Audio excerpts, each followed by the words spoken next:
ছোটবেলা থেকেই শুরু করতে চাই এবং এই অনুষ্ঠানে নতুন নতুন মাত্রা যুক্ত হবে, সেটা আমি আজকেই বলবো না, আপনারা শুনতে থাকুন, আপডেটেড হবেন। আরিফ, আমাদের পরিবার তো এমনি একটু দরিদ্রতা ছিল। তো যখন আমি আমার মার গর্ভে আসলাম, তার 5-6 মাস পরেই আমার বাবা আরেকটা বিয়ে করে। জি। তো উনি আসলে মূলত বিয়েটা করে ওনার ছেলে হয় না দেখে। তো আসলে উনি তো আমি জন্ম হওয়ার 5-6 মাস আগে বিয়ে করে ফেলে। এরপর থেকে বাবা থেকে আমরা মোটামুটি আলাদা। তখন থেকে আমার বড় বোন ছিল, তো উনি মোটামুটি চাকরি করে আস্তে আস্তে আমাদের সংসারটা চালায় নেয়। তো আস্তে আস্তে বড় হই, স্কুলে যাই। স্কুলে ক্লাস 5 পর্যন্ত মোটামুটি ভালোভাবেই যাচ্ছিল আর কি। আচ্ছা। তো তখন ঢাকায় প্রাইমারি শেষ করে গ্রামে চলে যাই। গ্রামে চলে গিয়ে ওইখানে হাই স্কুলে ভর্তি হই। তো হাই স্কুলেও যাচ্ছিলাম, তো থাকে না এলাকার কিছু পোলাপান যেগুলা স্কুলে যায় না, তো ওদের সাথে আসলে এক পর্যায়ে বন্ধুত্ব হয়ে যায়। জি। তো তখন তো ওরা স্কুলে যায় না, তো আমারও ওদের সঙ্গ পেতে পেতে আর কি স্কুলে যেতে আর কি ইচ্ছা হয় না। তো এইভাবে চলতে চলতে একটা সময় স্কুলে যাওয়ার আপনাকে ইচ্ছেটাই মরে ফ্যামিলিতে যায়। কেউ শাসন করতো না যে আপনি স্কুলে যাচ্ছেন না বা এরকম হ্যাঁ, কোনো কিছু? এটা আমার মা তো অবশ্যই শাসন করতো। আপনি একটা মাত্র ছেলে ছিলেন আপনার ফ্যামিলি? হ্যাঁ। ওকে। তো আমার মা তো শাসন করতোই। তো আমি তারপরও হয় না, যে স্কুলে না যায় তার যত শাসন হোক তো কোনভাবে যাবে না। তো একটা পর্যায়ে স্কুলে যাওয়াটা টোটালি বন্ধ হয়ে যায়। কোন ক্লাসে থাকতে? ক্লাস 6-এ থাকতেই। ক্লাস 6-এ থাকতে। ওকে। আপনার বড় বোন চাকরি করছিল, সে তো পড়াশোনা করেছে? না, উনিও পড়াশোনা করেন। আসলে ওই যে বলে না, বাপের ওরকম আগ্রহ ছিল না। তো বাবা কি করতো? বাবা তখন কয়েক রকমের করতো, দোকান ছিল, এক পর্যায়ে সিকিউরিটি চাকরি করে। আচ্ছা। হ্যাঁ, মানে যখন যেটা হয় আর কি, একটা না থাকলে একটা, এরকম। ওকে। তো তারপর থেকে তো এরকম স্কুলে যাওয়া বন্ধ হয়ে যায়। তো কি করব, মোটামুটি 1 বছর এলাকাতে ঘুরলাম। ঘোরার পর টুকটাক কাজটা শিখলাম। তো তখন বাসা থেকে ঢাকায় পাঠায় দেয়। তো ঢাকা আসি কাজের উদ্দেশ্যে। তখন আমার বোনের হাজবেন্ড আর কি, তো উনি আমাকে একটা কাজে ঢুকাই দেয়। তো ওখানে কাজ করতে থাকি। তো একটা পর্যায়ে হ্যাঁ কাজ করতেছি, কাজ শিখতেছি। তো তখন ওইখান থেকেই আমার ক্রাইম জিনিসটা শুরু হয়। কিভাবে হয় সেটা? যখন আমি ওখানে ঢুকি, তো তখন আমার 5টা পর্যন্ত কাজ ছিল। তো 5টার পরে আমাদের যে বসের ওনার ফোন ফ্যাক্সের দোকান ছিল। জি। তো ওইখানেই প্রথমত কিসের কাজ ছিল আপনার? কাজ ছিল কি ওখানে? আমার কাজ ছিল টেকনিশিয়ান, ইলেকট্রিক। ইলেকট্রিক বলতে? House wiring. এগুলো আপনি পারতেন নাকি শিখছিলেন? শিখতেছিলাম। বয়স তখন কত আপনার? বয়স কত হবে, 14 বছর হবে। 14 বছর বয়স। এবং আপনি স্কুল ড্রপ আউট সেই সময়টাতে? হ্যাঁ। তারপর দোকানে সন্ধ্যার পরে বসতাম, ফোন ফ্যাক্সের দোকান ছিল। এটা কি ঢাকাতে? ঢাকাতে, বসুন্ধরাতে। হ্যাঁ। ওকে। তো ওইখানে বসুন্ধরা সিটি না, রেসিডেন্সিয়াল এরিয়াতে। ওকে। তো ওইখানে সন্ধ্যার পর দোকানে বসতাম। তো ওখানে তখন তো ফোন 2 টাকা কল ছিল। জি। ওইখানে কল আসতো, তো ওইখান থেকে 2-4-5 টাকা কল, মানে রিসিভ কল 2 টাকা ছিল নাকি? তখন 2 টাকা কল করা যেত। হ্যাঁ, তাহলে বেশি দিন আগের ঘটনা না? সাথে হবে 2007-এ। ওকে। হ্যাঁ। তখন ওইখান থেকেই 2-4-10 টাকা 20 টাকা আমি ওখান থেকে নিতাম। মানে চুরি করা শুরু করলেন? হ্যাঁ, ওইখান থেকে চুরি করা শুরু করলাম। তো ওইখানে আস্তে আস্তে যাই হোক, একটা পর্যায়ে ওইখানে একটা ফোন চুরি হয়ে যায়। তো ওইটার সাথে আমি তো আসলে জড়িত ছিলাম না। তো হয় না, দোকানে কথা বলতে বলতে, তো আমি ছোট ছিলাম তখন, তো একসাথে 4-5 জন ঢুকছে। তো ওরা কথা বলতে বলতে ফোনটা নিয়ে চলে গেছে, আমি আসলে বুঝতে পারি নাই। যাই হোক, আমার বস আইসা উনি ভাবলো হয়তো ফোনটা আমি নিয়ে গেছি বা কারোর মাধ্যমে দিয়ে দিছি। যাই হোক, উনি আমার আসলে ওইখান থেকেই একটা চোর অপবাদ দিতেই থাকে। তো যাই হোক, তখন চোর অপবাদ দিতে থাকে, যেহেতু তখন আমার এমনি একটু ছিল যে আমি আসলে যে তখন যে 2-4-10 টাকা 20 টাকা নিতাম, তখন ওই টাইমে ওইখানেই যে একটা নাস্তা যে খরচাটা ওইটাই আমি ম্যানেজ করতাম। উনি তো দিত না আমাকে, ওইখান থেকে ম্যানেজ করতাম। তো একটা পর্যায়ে ওটা চুরিও বলা চলে না, হয়তো ওনাকে না বললে এই জন্য আর কি চুরি। তো ওইখানে খরচা করতাম। তো উনি একটা পর্যায়ে তো আমার মোবাইলের চুরির অপরাধটা দিয়ে দিল। তারপর ওইখান থেকে একটু জিদ চেপে যায় আর কি, যে চুরি তো করলামই না, তারপর উনি চুরির দোষটা দিয়ে দিল। তো তখন একটু বাড়তে থাকে ব্যাপারটা, চুরিটা বাড়তে থাকে। তো 10 টাকা থেকে 20 টাকা এরকম মানে করে, জেদ করে আপনি করা শুরু করলেন? হ্যাঁ, ওকে। জেদ করে করা শুরু করলাম। তো যাই হোক, এক পর্যায়ে ওনার সাথে, ওই দোকানের সাথে আমার সম্পর্ক থাকে না। তো ওনার কাজটা আমি করতেছি, অন্য যে মূলত আমার যে কাজটা ওইটা করতেছিলাম, তো ওইটা তো ওভার টাইম ছিল। তো ওভার টাইমের ওইটা ছেড়ে দিলাম। তো কাজ করতেছি, তো ওইখান থেকে আমার ওনার সাথে ওই চুরির সম্পর্কটা নেই, নষ্ট হয়ে যায়। চুরির ব্যাপারটা নেই, সম্পর্কটা নষ্ট হয়ে যায়। তো ওখান থেকে আমি চলে আসি। ও হ্যাঁ, যেটা বলছে, ওইখান থেকে চলে আসি এই জন্য, তো আরেকটা ছেলের সাথে আমার এখানে একটু মারামারি পর্যায়ে চলে যায়। কি কারণে? ওইটা কারণ হচ্ছে, আমি তো এখানে নতুন ঢুকি, জি। তো ওইখান থেকে আগে থেকে, তো আমি ওইখানে একটু অল্প দিনে একটু এক্সপার্ট হয়ে গেছিলাম বেশি। তো ওই ছেলে, এক্সপার্ট বলতে আপনি কাজের কথা বলছেন? হ্যাঁ, কাজে একটু এক্সপার্ট হয়ে গেছিলাম। আচ্ছা। তো ওই ছেলেটা তো আমার থেকে অনেক আগে থেকে কাজ করতেছে, তোর ওইখানে গুরুত্বটা বেশি সবার কাছে। আমি একটু পরে আসি, হয়তো আমার গুরুত্বটা কম। তো আমি এক্সপার্ট হওয়ার কারণে সবাই একটু আমাকে গুরুত্বটা দিতেছে। তো এইটা ওর কাছে আর কি ভালো লাগেনি। যাই হোক, মনোমালিন্য থেকে এটা হয়েছে। হ্যাঁ, তো ওর সাথে একটা পর্যায়ে আমার মারা, যাই হোক, আমি হাতুড় ছিল আমার সাথে, তো হাতুড়টা নিয়ে আমি ওর মাথা বাড়ি দিই। ওহো। তোর মাথায় বাড়ি দেই। তো আমার বয়স অনেক বড় ছিল, তো 8-10 বছর বড় ছিল। তো আমি তো তখন মানে জিদ দিয়ে মাথায় বাড়িটা দিয়ে বসি, তখন বুঝতে পারি নাই, তো এমনি তো ছোট ছিলাম। যাই হোক, ওর ব্লিডিং হয় অনেক। তো ওইখান থেকে যে আমার বস ছিল, বস মানে সেকেন্ড বস আর কি, তো উনি আমাকে বলে, ঠিক আছে, যা হয়েছে তুই বাসায় চলে যা, এই ব্যাপারে সন্ধ্যায় যা হওয়ার হবে আনে। জি। তো আমি ওইখান থেকে বাসায় আসি। তো সন্ধ্যায় যা ওইখানে বিচার টিচার হয়, তো ওইখান থেকে আর কি ওনার সাথে, মালিকের সাথে সম্পর্ক নষ্ট, আমি ওইখান থেকে চলে আসি। তো ওইখান থেকে চলে আসি, তারপর অন্য আরেক জায়গায় ঢুকি আমি। ওইখানেও আমার এক পরিচিত রিলেটিভ আরেক জায়গায় আমাকে ঢুকায় দেয়। তো ওইখানে করতে থাকি। তো ওইখানে মোটামুটি প্রায় 1 বছর করছিলাম গেল যেখান থেকে আসছি। তো ওইখানে 1 বছর করার পর আমার ভালো একটা এক্সপিরিয়েন্স হয়ে গেছে। তো ওই এক্সপিরিয়েন্স কাজে লাগে এখানে করতেছি। তো ওখানে মোটামুটি একটা ভালো একটা স্যালারি দেওয়া হয়েছিল আমার। তো এই স্যালারি অনুযায়ী করতেছি, ভালোই যেতেছে, মোটামুটি ভালো ইনকাম হচ্ছে। তো তখন এর তুলনায় আমার ছোট হিসেবে মোটামুটি অনেক টাকাই পাইতাম। তো ফ্যামিলি থেকে তো এটা আশা করে নাই এত টাকা। আমার হয়তো ছিল কাজ শিখতেছি, কোনো টাকা দিবে না। জি। কিন্তু 1 বছরের মাথায় মোটামুটি ভালো একটা আমি টাকা পাচ্ছিলাম। তো ফ্যামিলি তো দিতে পারতেছি, আমি নিজেও পকেট খরচ করতে পারতেছি। ওকে। তো ওইখানে আর 2 বছর হয়ে গেল। তো এর মধ্যে একটা মেয়ের সাথে আমার একটা সম্পর্ক হয়। আচ্ছা। তো মেয়ের সাথে সম্পর্ক হয় কি, ও আমাদের পাশের বাসায় থাকতো। তো ওরকম মেয়েদের প্রতি আমার এরকম ছিল না, মানে একটা প্রেমের সম্পর্ক, হ্যাঁ, আগ্রহ যেটা বলে আর কি, আগ্রহ ছিল না।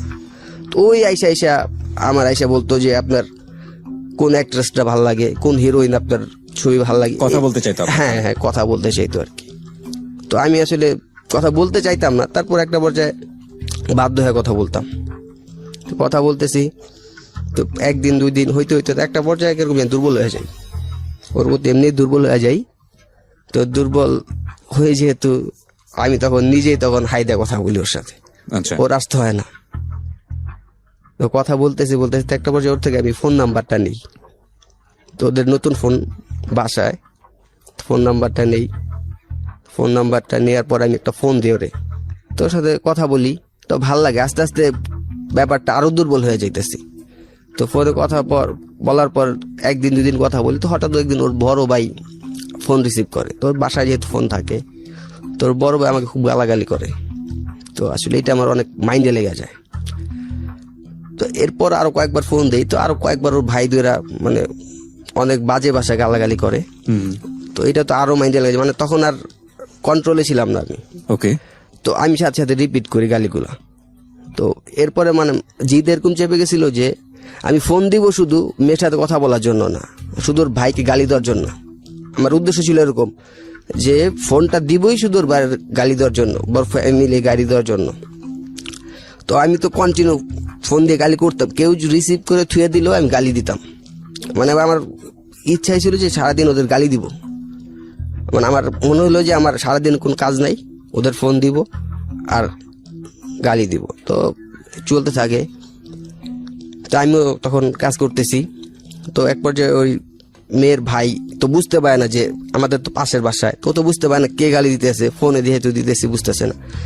তো ওর ফ্রেন্ড আমার হিসাবে এলাকায় একটা থাকে না সিনিয়র জুনিয়র, জি। তো আমার ওই মেয়ের যে বড় ভাই ও এলাকার সিনিয়র, তো ফ্রেন্ডের সাথে কথা বলতেছে যে এই ছেলেটা আমার তো খুব ডিস্টার্ব করে, গালাগালি করে, তো নাম্বারটা তুই নিয়ে একটু দেখ কে এটা।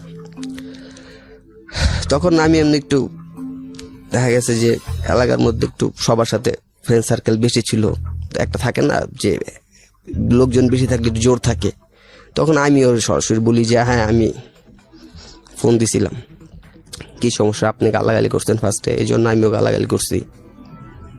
তো ওদিন কিছু বলে নাই, তো পরে একদিন উনি আমাকে রাস্তায় পায়, পাওয়ার পরে খুব মারধর করে, একা গায়ে হাত ছিলাম, তোলে আপনার? হ্যাঁ অনেক মারধর করে, তো আমার অনেক জায়গায় কেটেও গেছিল। তো তখন পরের দিন আমি আবার আমাদের ফ্রেন্ড সার্কেল যারা ছিল ওদের আনি, তো আনার পর ওর ভাইরে মারতে, মানে ওই ছেলেটা যে ওর নাম, যেটা ওর নামটা বলি, জি শিওর। হ্যাঁ ওর নামটা হইলো, তো ওইখানে কে মারতে পারি না, তো ওর সাথে যারা ছিল ওদের সবাইকে মোটামুটি ওদেরকে মারি। তো আর কয়েকদিন যায়, তো একটা পর্যায়ে ওই মেয়েটা তো বুঝতে পারে যে আমি গালাগালি করতেছি, ও জানে। তো এরপরে ওই মেয়েটা আমার একদিন বলে যে আজকে তো বাসায় কেউ নাই, তো আপনি আমাকে ফোন দিতে পারেন, আজকে আপনার সাথে কথা বলতে পারবো। ওকে।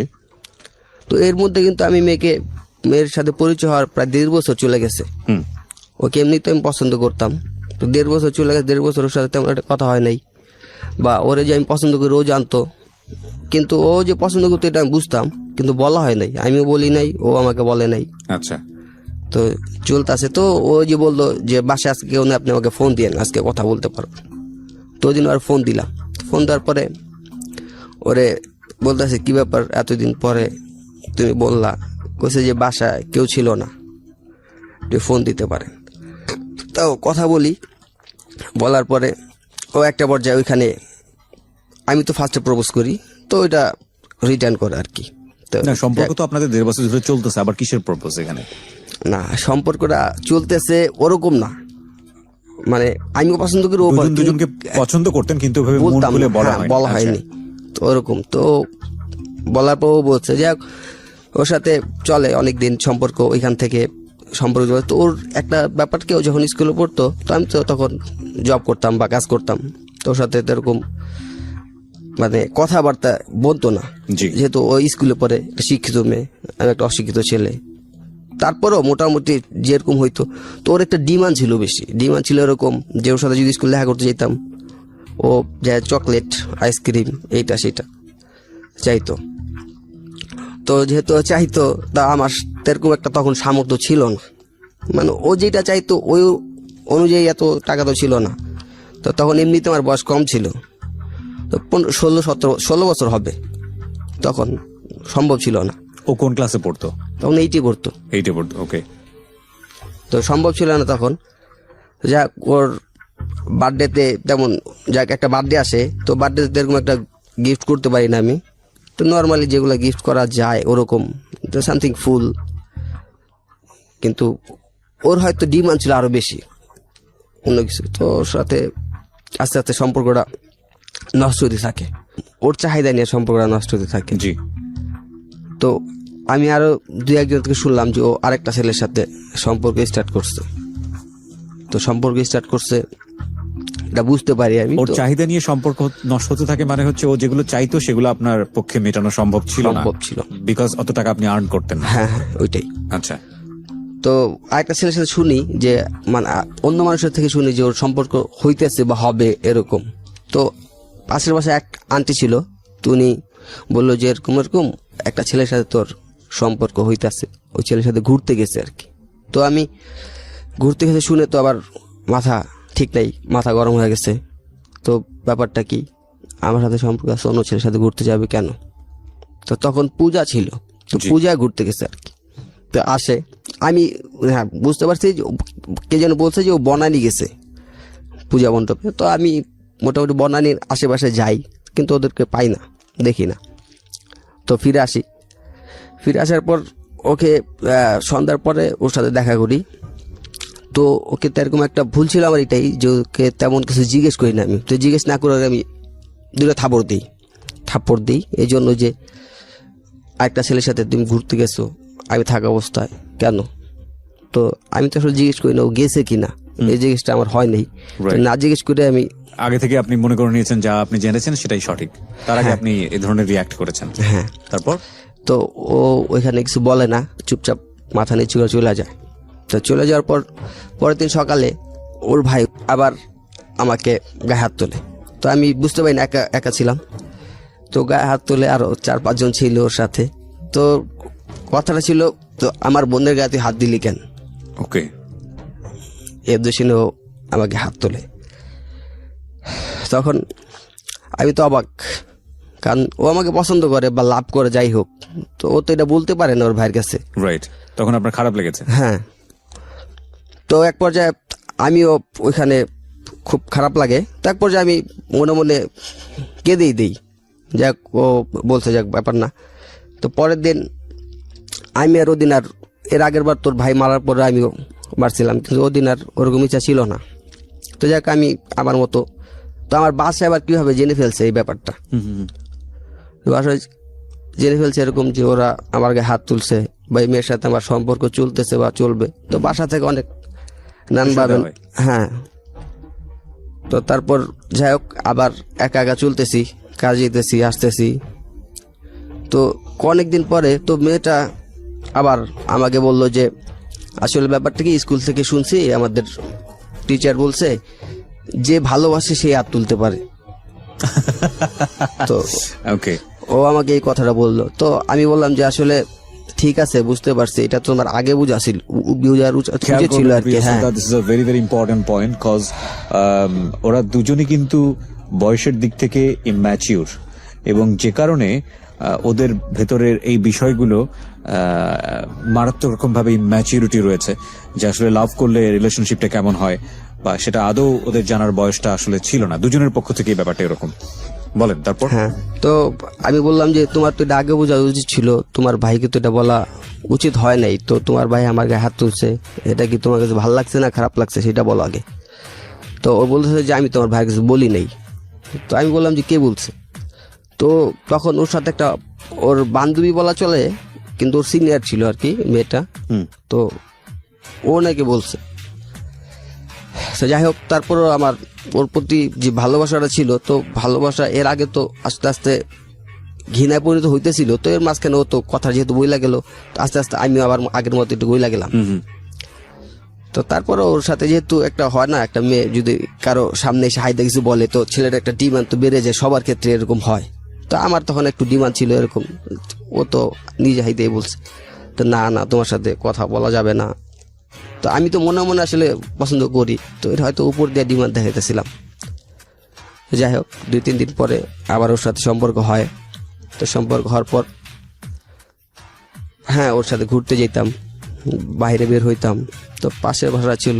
তো একটা পর্যায়ে অনেকদিন পর আমাকে বলে যে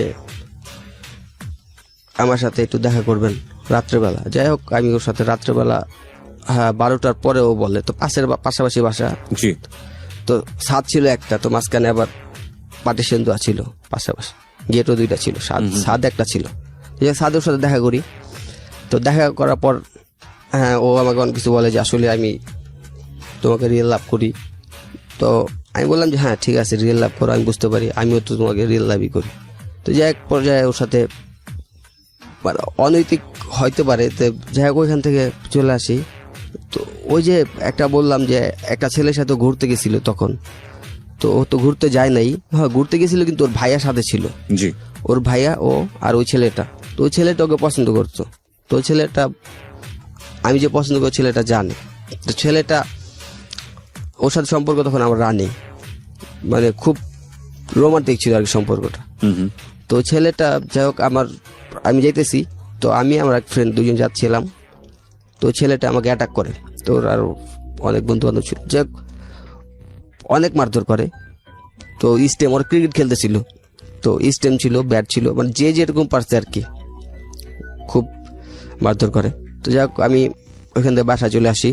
তো 2জন ছিলাম, কিছু তো করার সামর্থ্য ছিল না। তো বাসায় চলে আসি। তো বাসায় চলে আসা চিন্তা ভাবনা করি যে কেন মারলো আমাকে। তো এক পর্যায়ে চিন্তা করলাম যে হয় এই সম্পর্ক কারণে হইতে পারে।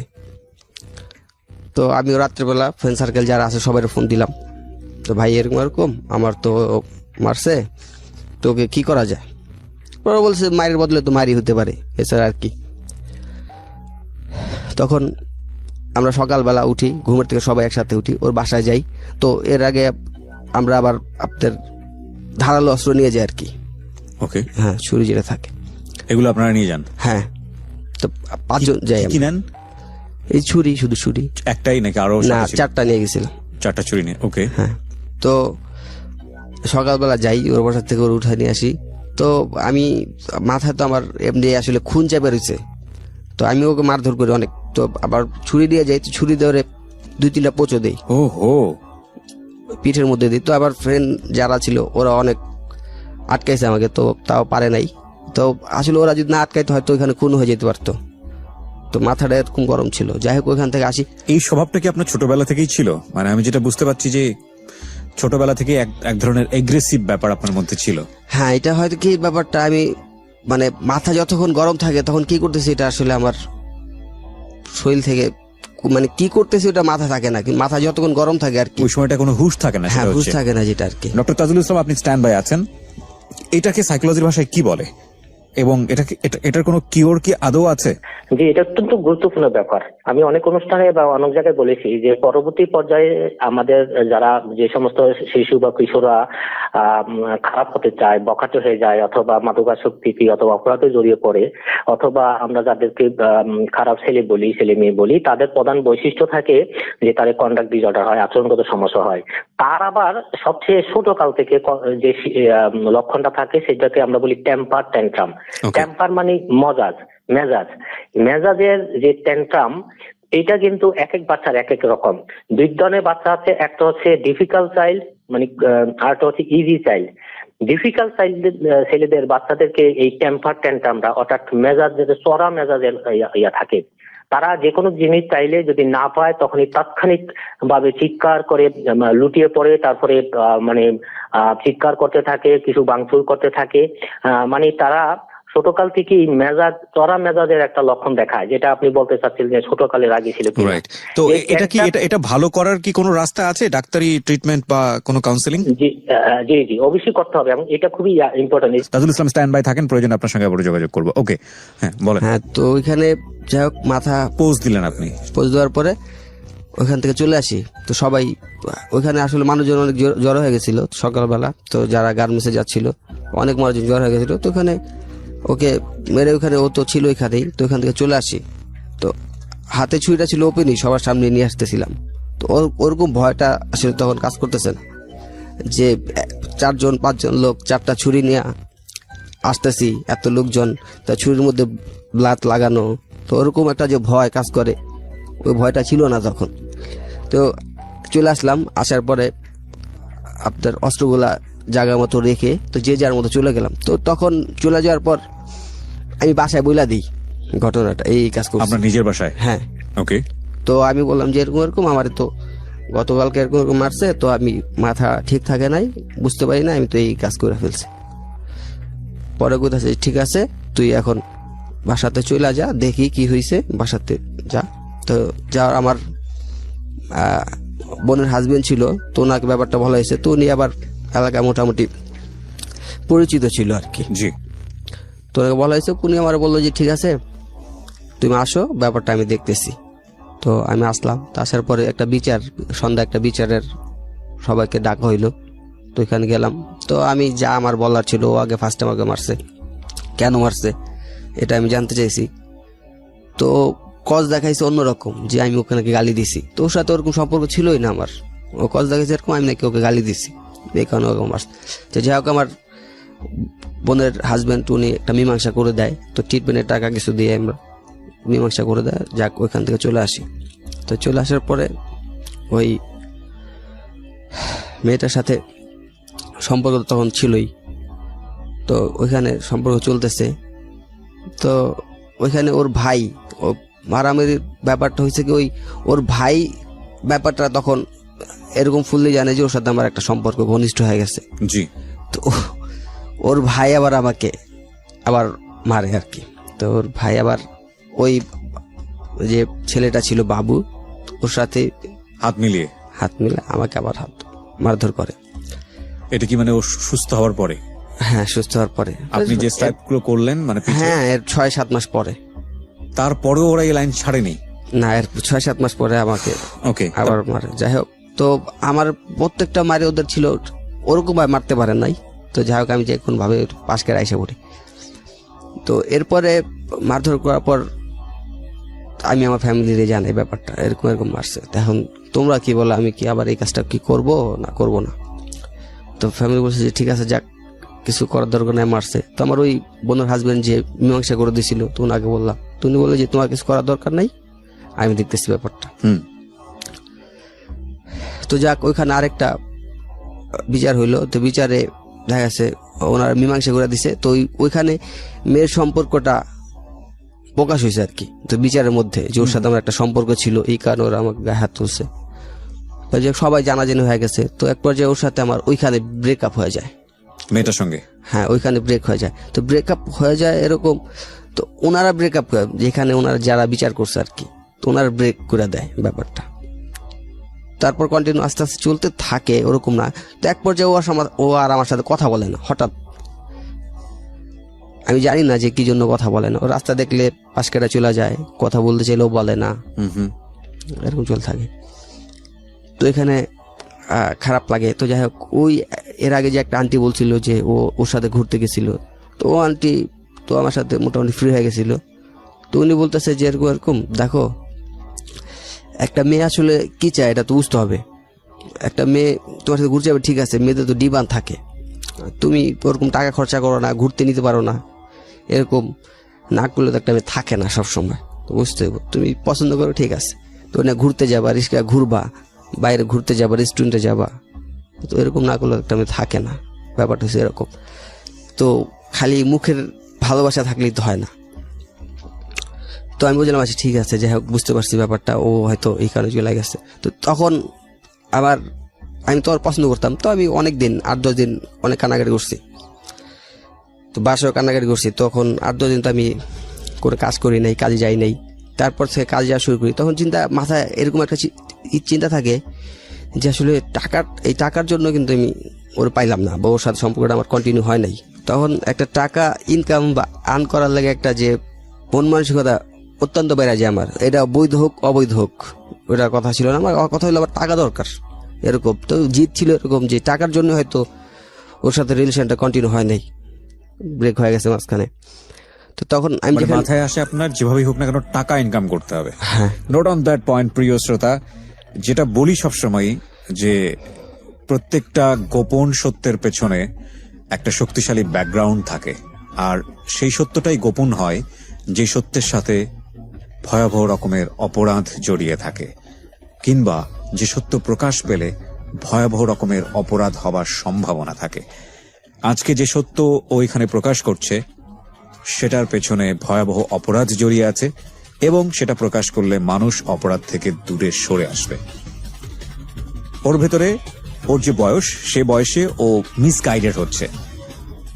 ওকে এই মেসেজটা যদি কেউ দিত যে এটা আসলে অল্প বয়সী একটা লাভ, ওই মেয়েটার ক্ষেত্রে যেটা হয়েছে যে ক্লাস 8-এ পড়া অবস্থায় সেটা সে ফিল করেছে, একটা পরিণত বয়সে গিয়ে সেই লাভটা সে ফিল করছে না, যেটা অ্যাডোলেসেন্স পিরিয়ডে হয়। আরেকটা বিষয়, যেটা ওকে যদি কেউ এভাবে বোঝাতো যে যদি মেয়েটা ওরকম হয়েই থাকে যে আসলে সে লাভ করেছে পয়সা কুড়ির জন্য, তাহলে ওই মেয়েটা লাভ আসলে সত্যিকারের লাভ ছিল না, এটা যদি বোঝাতো ওকে, তাহলে হয়তো ওর যেই চিন্তা ভাবনাটা ওর মধ্যে গ্রো করেছে যে না পয়সা করি হলেই লাভ পাওয়া যায়, সেই চিন্তা ভাবনাটা হয়তো ওর মধ্যে গ্রো করতো না। So this is the background, এবং খুবই খুবই খুবই শক্তিশালী ব্যাকগ্রাউন্ড। আমরা এখান থেকেই ফিরবো।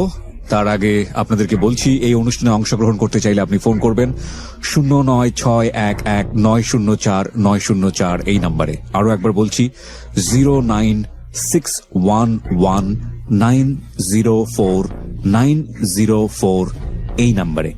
এবং এই অনুষ্ঠানটি এই মুহূর্তেই পুরোটুকু একটা সারপ্রাইজ আমি বলবো পুরো বাংলাদেশের লিসনার্স এবং ভিউয়ার্সদের জন্য, যাদের ইউটিউবে চ্যানেল আছে, কিংবা যারা ইউটিউব সাবস্ক্রাইব করার, কিংবা যারা ইউটিউবে এই মুহূর্তে অ্যাক্সেস করতে পারছেন তাদের জন্য। বলবো যে এটা বিশাল সারপ্রাইজ। আমরা পুরো অনুষ্ঠানটি এই মুহূর্তে আপলোড করছি আমাদের ইউটিউব চ্যানেলে। যারা একেবারে শেষ পর্যন্ত এখনই চাইলে অনুষ্ঠানে কি ঘটেছে জানতে পারেন, দেখতে পারেন। তো টাকা ইনকামের রাস্তা বের করি, তো কাজে ঢুকি আমি। তো যেখানে কাজে ঢুকি তো ওনাদের দোকান ছিল অনেক বড়, জি, তো দোকান গোডাউন ছিল। তো এখানে তো এমনি আমি মান্থলি একটা বেতন পাইতাম। তো বেতন থেকে আমার হইতো না, তখন আসলে ওইখান থেকে আমি সিগারেট খাওয়া স্টার্ট করি। তো সিগারেটের 2-3 মাসের মাথায় ওইখান থেকে গাঁজা খাওয়া স্টার্ট করি। আচ্ছা, হ্যাঁ, সিগারেটের মাথায় গাঁজা শুরু হয়ে যায়। তো যা গাঁজা শুরু হয়ে যায়, ডিপ্রেশন থেকে মানে মেয়েটার সঙ্গে সম্পর্কটা ভেঙে গেল এই কারণেই? হ্যাঁ হ্যাঁ। আচ্ছা, তো ওইখানে গাঁজা স্টার্ট করার আপনি তো জানতেন সিগারেট খাওয়াটা খারাপ, জানতেন কিনা? অবশ্যই আপনি জানতেন যে আপনি যেটার কথা বললেন যে গাঁজা, এবং এটা খাওয়াটাও শরীরের জন্য খারাপ, জানতেন এটা? হ্যাঁ। জানার পরেও আপনি এটা কেন করতেন? ওই যে মানে একটা কষ্টের মধ্যে, মানে প্রত্যেকটা জিনিসই তো জানতাম, এই যে চুরি করা যে খারাপ এটাও তো জানতাম, এক্স্যাক্টলি, কিন্তু ওইটা কন্ট্রোল করতে পারতাম না। যাই হোক, আমার মাথায় একটা জিদ ছিল যে টাকা ইনকাম করতে হবে। না, কিন্তু সিগারেট গাঁজার প্রশ্নটা আমি এই কারণে করছি, আমরা সবাই যারা ধূমপান করি তারা জানি যেটা খারাপ, তারপর আমরা করি, কেন করি? হ্যাঁ, এটা করি আসলে মানুষের এই গাঁজা বা সিগারেট এগুলা মানুষের ইমোশন নিয়ে খেলে। আচ্ছা, ইমোশন আসলে দমায় রাখে। আপনার কি মনে হয়েছে যে এটা খেলে হয়তো বা ইমোশনটা দমিয়ে থাকবে, ওর প্রতি ওই ধরনের অনুভব হবে না, একটু পাগলামোটা অন্যরকম ভাবে হবে, ফিলটা একটু অন্যরকম ভাবে, বিষয়টা কি এরকম ছিল? হ্যাঁ, অবশ্যই এরকম না থাকলে এবং তো আর এটা খাইতাম খাওয়ার না। পরে কি আপনি ফিলটা পেতেন? মানে এরকম হতো যে যে মেয়েটাকে আপনি ভুলে আছেন, আপনার মধ্যে রাগ নেই, ক্ষোভ নেই, দুঃখ নেই, এরকম কি হতো? না, আসলে এরকম হতো না। যে খাওয়ার পর হয়তো আমার কাছে যেটা মনে হয়েছে যে খাওয়ার পর ভালোবাসাটা বেশি করে জেগে যেত। এক্স্যাক্টলি, এই প্রশ্নটা এই কারণেই করলাম প্রিয় শ্রোতা, যারা এই ধরনের একটা অ্যাজাম্পশন নিয়ে ড্রাগের দিকে যান তারা আসলে ভুল সিদ্ধান্ত নেন, বরং সেটা আরো আপনার জাগিয়ে দেয় ভেতরে। ওকে, বলেন। হ্যাঁ, তো গাঁজা শুরু করলাম। তো যাই হোক, তখন টাকা তো যা হইতো ওই সিগারেট গাঁজাতে চলে যেত আমার, সেই বেতন পেতাম। তখন তো হইতো না, তো বাসা একটা টাকা দিতে হইতো মাসে। তো তখন ওই যার দোকানে কাজ করি বা তো ওনার তো দোকানে, তো আমি তো এমনি কাজ করতেছি ইলেকট্রিকের, জি, তো ওখানে অনেক দামি দামি মাল ছিল। আচ্ছা, তো ওই দোকান থেকে আসলে দোকানে আমার যদি পাঠাইতো তখন থেকে আমি ওখান থেকে চুরি করা স্টার্ট করি। ওইখান Okay. থেকে, হ্যাঁ, দোকান থেকে চুরি করে স্টার্ট করি। কি চুরি করতেন ওই সময়টাতে? কেবল চুরি করতেন? হ্যাঁ। আচ্ছা, কি তো পরিমাণ চুরি করতেন আসলে এগুলো? অনেক দাম, মানে আমি একলো 4টা-5টা বের করতাম, 7,000-8,000 টাকা হইতো। কয়টা চুরি করতেন মাসে এরকম? মাসে দেখা গেছে এরকম মাস গেছে 1 লাখ টাকা হয়েছে। ও মাই গড! কোথায় কাজ করতেন আপনি ওই সময়টাতে? তখন কাজ করতাম আমি কুড়িল বিশ্ব রোডে। মানে যে দোকানে কাজ করেছেন ওটা তো লালবাতি জ্বলে যাওয়ার কথা। হ্যাঁ, আসলে ওনাদের দোকানটা অনেক বড় ছিল, বুঝতে পারতো না অনেক, মানে ব্যাপারটা হয়েছে কি, আমাদের ইলেকট্রিকের যে ব্যাপারটা হয় কি, ওনারা তো শোরুম থেকে নিয়ে আসতো না। জি, তো আমি যেরকম এখান থেকে চুরি করতাম অন্য দোকানে বিক্রি করতাম, ওকে, তো ওরকম অন্যরাও চুরি করে করে এই দোকানে নিয়ে আসতো বিক্রি করার জন্য। তো ওইখানে প্রায় 40% কমে বিক্রি করতো দোকানে, আচ্ছা, মানে 40% দোকানদারের লাভ থাকবে। আপনি কিনতেন ওইগুলা না, নাকি আপনি চুরি করে নিয়ে বিক্রি করতেন কম আমি দামে? বিক্রি করতাম, বা আমি যে দোকান থেকে চুরি করতাম ওনারাও ওইভাবেই কিনতো অন্য কারো কাছ থেকে। আচ্ছা আচ্ছা, বুঝতে পেরেছি আমি। ওকে, মোটামুটি সবারই চোরের সাথে লেনাদেনা ছিল। তো এই জন্য আর কি ওনাদের দোকান অনেক অনেক ছিল। তো আসলে ওরা বুঝতে পারতো না। হ্যাঁ, ওই যে বলেন একটা নদী থেকে 1 কলসি পানি নিলে বোঝা যায় না। কিছুই বোঝা যায় না। So, প্রতি মাসে আপনার অন এভারেজ লাখখানেক টাকা চুরি করতেন? এটা কন্টিনিউ হয় নাই। আচ্ছা, কি হয়েছে তারপরে? আচ্ছা, প্রথম, মানে একদম প্রথম যে যখন স্টার্ট করি, তো তখন আমি সুযোগ পাইলে, একটা হয় না, সুযোগ পাইলেই তো করতাম। তো প্রথম মাসে ওরকম হয় নাই। প্রথম মাসে প্রথম নতুন তো তখন অতটা সাহসে হয় নাই, তো 40-50 এরকম হবে আর কি। আমি গ্যাপে গ্যাপে নিছি। তো নেওয়ার পরে ওইখান থেকে টাকা যেটা পাইতাম তো ওইখান থেকে বাসায় দিতাম। ওই আমার সিগারেট, তারপর গাঁজা। তো তখন গাঁজাটা একটু কমাই দিছি, তখন গাঁজাটা কমাই, ফ্রেন্ড সার্কেল যখন পরিচয় হয়েছে, একটু স্টুডেন্ট যারা ছিল বা মিডল ক্লাস যারা ছিল ওদের সাথে পরিচয়, তখন টাকা ছিল আমার কাছে, তখন মিডল ক্লাস ছেলেদের সাথে পরিচয় হইতেই পারে। তো ওইখান থেকে আসলে তখন থেকে ভারে আসা শুরু করি আর কি। ভার মানে নেশা কোনো জাতীয়? হ্যাঁ, ড্রিঙ্কস, যে আপনার ও বারে আসেন আপনি? আচ্ছা আচ্ছা, মদের বারে আসেন? মদের বারে, হ্যাঁ। আচ্ছা, ঠিক আছে। তো ওখান থেকে ভারে আসা শুরু করি। তো ভারে তো অনেকে এমন লাগে। ওর অ্যাকসেন্টটা শুনে আপনারা অনেকে হাসতে পারেন। মনে রাখতে হবে প্রিয় শ্রোতা, ও লেখাপড়া বা ওর যে এডুকেশনাল ব্যাকগ্রাউন্ড সেখান থেকে ও বার শব্দটা কিভাবে উচ্চারণ করছে, এটা আসলে খুব বেশি সিরিয়াসলি নেবার দরকার নেই, বাট ওর গল্পটা কি সেটাই হচ্ছে মূল বিষয়, মেসেজটা হচ্ছে মূল। ওকে, সো ওই জায়গাটায় আমরা ফোকাস করি। বলেন। হ্যাঁ হ্যাঁ, তো ওইখান থেকে ভাড়া যেতাম, তো ওইখানে যাওয়ার পরে দেখা গেছে 5,000-6,000 টাকা খরচ। ড্রিঙ্কস করা শুরু করতেন। এই ড্রিঙ্কসটা কি আপনি একা করতেন না সাথে কাউকে নিতেন? না না, ফ্রেন্ড সার্কেল ছিল, 2-3 জন যাইতাম, 4 জন যাইতাম। আপনি টাকাটা দিতেন? হ্যাঁ ওরা কখনো প্রশ্ন করেছে আপনাকে টাকাটা কোত্থেকে আসে? হ্যাঁ, ওরা জানতো। ওরা জানতো যে আপনি চুরি করেন? হ্যাঁ, তখন ওইখানে টাকা খরচ করতাম ভাড়া। তখন গাঁজা খাওয়াটা একটু কমাই দিছি, তো তখন গাঁজাটা মনে হয়েছিল আসলে তুচ্ছ জিনিস, কিছু মনে হইতো না। তখন আসলে ভাবতাম, যেটা ভাবতাম আছে এগুলো তো ছোট লোকেরা খায়, এরকম ভাবতাম। তখন তো ওই মদ খাওয়া স্টার্ট করছি, পকেটে পয়সা ছিল, হ্যাঁ, এরকম একটা ভাব ছিল আর কি। তো যাক, ওই দেখা গেছে যে টাকা ইনকাম করতাম, তারপর শপিং করতাম। টাকা তো তখন অনেক, মানে আমার মতো ছেলের কাছে এত টাকা, মানে আমার তো মানে প্রতিদিনই চান রাত। ওকে, প্রতিদিনই চান রাত। হ্যাঁ, এরকম। তো দেখা যায় শপিং করতাম, প্রতিদিনই কম বেশি শপিং করতাম। তো টাকা তো ওইখান থেকে আসতেছে। তো প্রথম স্টার্ট করার পর ওনা তো বুঝে নাই, তো যাই হোক দ্বিতীয় মাসে ডাবল হয়ে গেছে টাকাটা, ইনকাম, চুরির ব্যাপারটা ডাবল হয়ে গেছে, 1,00,000 টাকার মতো ইনকাম করছি। তো ওই দেখা গেছে মদ খাইতে খাইতে শেষ হয়ে গেছে, ফ্রেন্ড সার্কেল না খাইতাম।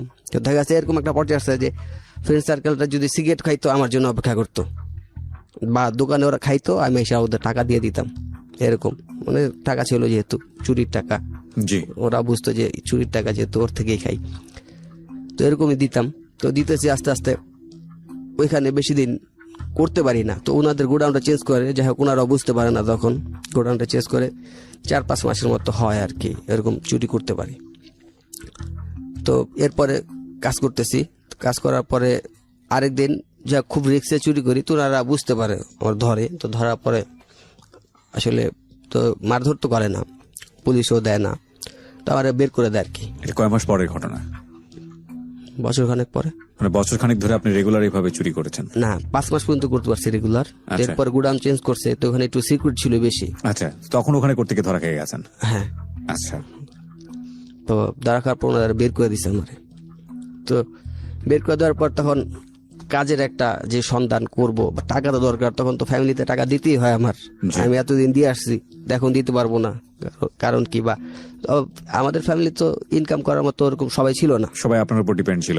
আমার উপর। হ্যাঁ, তখন ওই যে বোন আমাকে বড় করছিল, তো বিয়ে হয়ে গেছে, জি, তা ডিপেন্ড তো আমার উপরেই তখন ছিল, ফ্যামিলি চলতো তখন আমার উপরেই।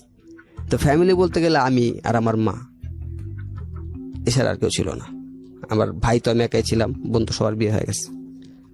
তো আর দেখা গেছে যে আমার যেভাবে হোক ঢাকায় তো ভাড়া থাকি, তো ভাড়ার টাকা তো মাসে শেষে জোগাড় করতেই হবে। এটা যদি কেমন হয়ে যায় তারপর তো জোগাড় করে দিতেই হবে, বাইরে আলাদা তো বাসাতে বের করে দিব, এরকম ব্যাপারটা। তো যাই হোক, ওইখানে এখন ইনকামের কোনো সোর্স খুঁজে পাইতেছিলাম না, যে কোথায় যাব, কি করব, মানে কাজের সন্ধানও খুঁজে পাইতেছি না তখন কি করব। তো তখন আমার এলাকা থেকে তো যাদের সাথে এতদিন ছিল সম্পর্ক, তো ওদের সাথে সম্পর্ক আস্তে আস্তে কমাই দিছি। তো ওই যে ওরা দেখা গেছে, ওই যে ওরা তো মিডল ক্লাস, ওদের টাকা মোটামুটি ফ্যামিলি থেকে যাই পায়, তো দেখেছে পকেট মানি যা পায় অ্যাভারেজ করে হয়তো যাইতে পারে ওরা মদ খাইতে, কিন্তু আমি তো সম্ভব না। বা এতদিন আমি যে ওদের খাওয়াইছি, ওরা যে জন্য আমাকে খাওয়াবে এরকমও তো আমি চিন্তা করি না। তো যা ফ্রেন্ড সার্কেলের এলাকাটা চেঞ্জ করলাম, অন্য জায়গায় চলে গেলাম। তো অন্য জায়গায় যাওয়ার পরে তো ওরা আসলে, হ্যাঁ, 3rd ক্লাস বা লো ক্লাস চাই বলি, ওইরকমই ওরা। তো ওরা স্টার্ট ওদের থেকে যে ক্রাইমটা শুরু হয়েছে, তো ওরা এখান থেকেই দেখা গেছে এর আগে ওরা আগে পরে কয়েকবার করছে, মানে কিডন্যাপ যেটা বলি আর কি। কিডন্যাপ করেছে। আমি যদি এখানে একটু পজ দিয়ে আপনাকে পুরো বিষয়টা আরেকবার একটু জানার জন্য বলি, আপনি কাদের সঙ্গে মেশা শুরু করলেন ওই সময়টাতে যখন আপনার চাকরি নেই? হ্যাঁ, তখন আমার পাশের এলাকায় কিছু পরিচিত যারা এই কাজটা করতো, আপনি আমি তখন জানতাম না। আপনি তখন জানলেন কিভাবে তাহলে? হ্যাঁ, আমি যখন ওদের এখানে ঢুকলাম, তো একসাথে চলাফেরা করতেছি, যাই হোক 2-3 মাস ওদের সাথে সম্পর্ক। তোরা ওদের বলতেছি, ভাই দেখ, চাকরি বাকরি তো নাই, টাকা পয়সা দরকার, তো টাকা পয়সা না হলে তো ফ্যামিলিও চলতে পারতেছে না, নিজের পকেট খরচ চালাতে পারতেছি না। তো তখন এমনিও সিগারেট তো কন্টিনিউ হইতাছে, তখন তো মদেরও একটা নেশা ছিল হালকা, তেমন নেশা ছিল না যে খাইতো এই বই, এরকম কিছু না, তো হয়তো তখন দেখা যাচ্ছে 2 দিন 3 দিন পর খাইতাম। তো এখন তো মাছও খাইতে পারতেছি না, তো চিন্তা ভাবনা হয় যে মাসে একবার খাবো আর কি এরকম। আর ফ্যামিলি তো টাকা দিতে হইব, টাকা তো পাইতেছে এরকম জায়গা, তো ওরগুলো যে এরকম দরকার, তো ওরা বলতেছে যে টাকার চিন্তা করে লাভ দেয়, টাকার ব্যবস্থা আমরা করে দেব, টাকার ব্যবস্থা আমরা করতে সমস্যা নেই। তো আমি বললাম কি টাকার কিভাবে ব্যবস্থা? তোরা আমার বললো যে আমরা এর আগে এরকম একটা কিডন্যাপ করছি, এরকম ভাবে টাকা নিছি। তো আমার কাছে মনে হলো ইজি ব্যাপারটা। ওরা আপনাকে এই সিক্রেট ব্যাপারটা কেন মানে বললো? কারণ আপনি তো অতদিনের খুব ক্লোজ কোনো ফ্রেন্ড না, এমনও তো হতে পারে এই ঘটনা জানার পরে ওরা বিপদে পড়ে যেতে পারে। ওরা কেন শেয়ার করলো আপনার সঙ্গে? হ্যাঁ, ওরা আসলে মানে পরিচিত ওদের সাথে অনেক আগের থেকে, কিন্তু একটা ঘনিষ্ঠ সম্পর্ক না, আগে থেকে পরিচিত, ওই পাশের এলাকা, তো হঠাৎ চিন্তা অনেক আগে থেকে। অনেক আগে থেকে মাসে কিন্তু একবার আপনি চাইতাম। মেশা শুরু করেছেন মূলত এই চাকরি চলে যাওয়ার পর। হ্যাঁ, কন্টিনিউ মেসেজ আর কি, প্রতিদিন যে একটা দেখা, আচ্ছা, বসা, তখনই আড্ডা আপনাকে দেওয়া। বলেছে যে এটা করলে তুমি হ্যাঁ। ইজিলি পয়সা ইনকাম করতে পারবে। আপনার কাছে মনে হলো বিষয়টা অনেক ইজি। হ্যাঁ, ব্যাপারটা অনেক easy। তো তখন মোটামুটি আমরা অনেকদিন একটা প্ল্যান করি যে এরকম একটা আমাদের ওই এলাকারই তো বাড়িওয়ালার একটা ছেলে, তো উনি, বাড়িওয়ালার ছেলে। হ্যাঁ, ওকে।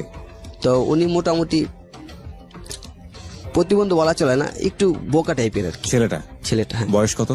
বয়স 25-30 বছর হবে। 25 থেকে 30 বছর। ওকে। তো উনি ভারে যে আপনার ওই যে ভার যে বলি যেটা আর কি। বারে যেতেন? হ্যাঁ, তো বারে যেত, তো বারে গেলে ও লোক যাইতো আর কি, ওই যে বোকা বললাম বাড়িওয়ালার ছেলে, মানে উনি যাকে যাইতো। আপনারা টার্গেট করেছেন কিডন্যাপ করার জন্য। হ্যাঁ, কিডন্যাপ করার জন্য যাই হোক বলতেছি। হ্যাঁ।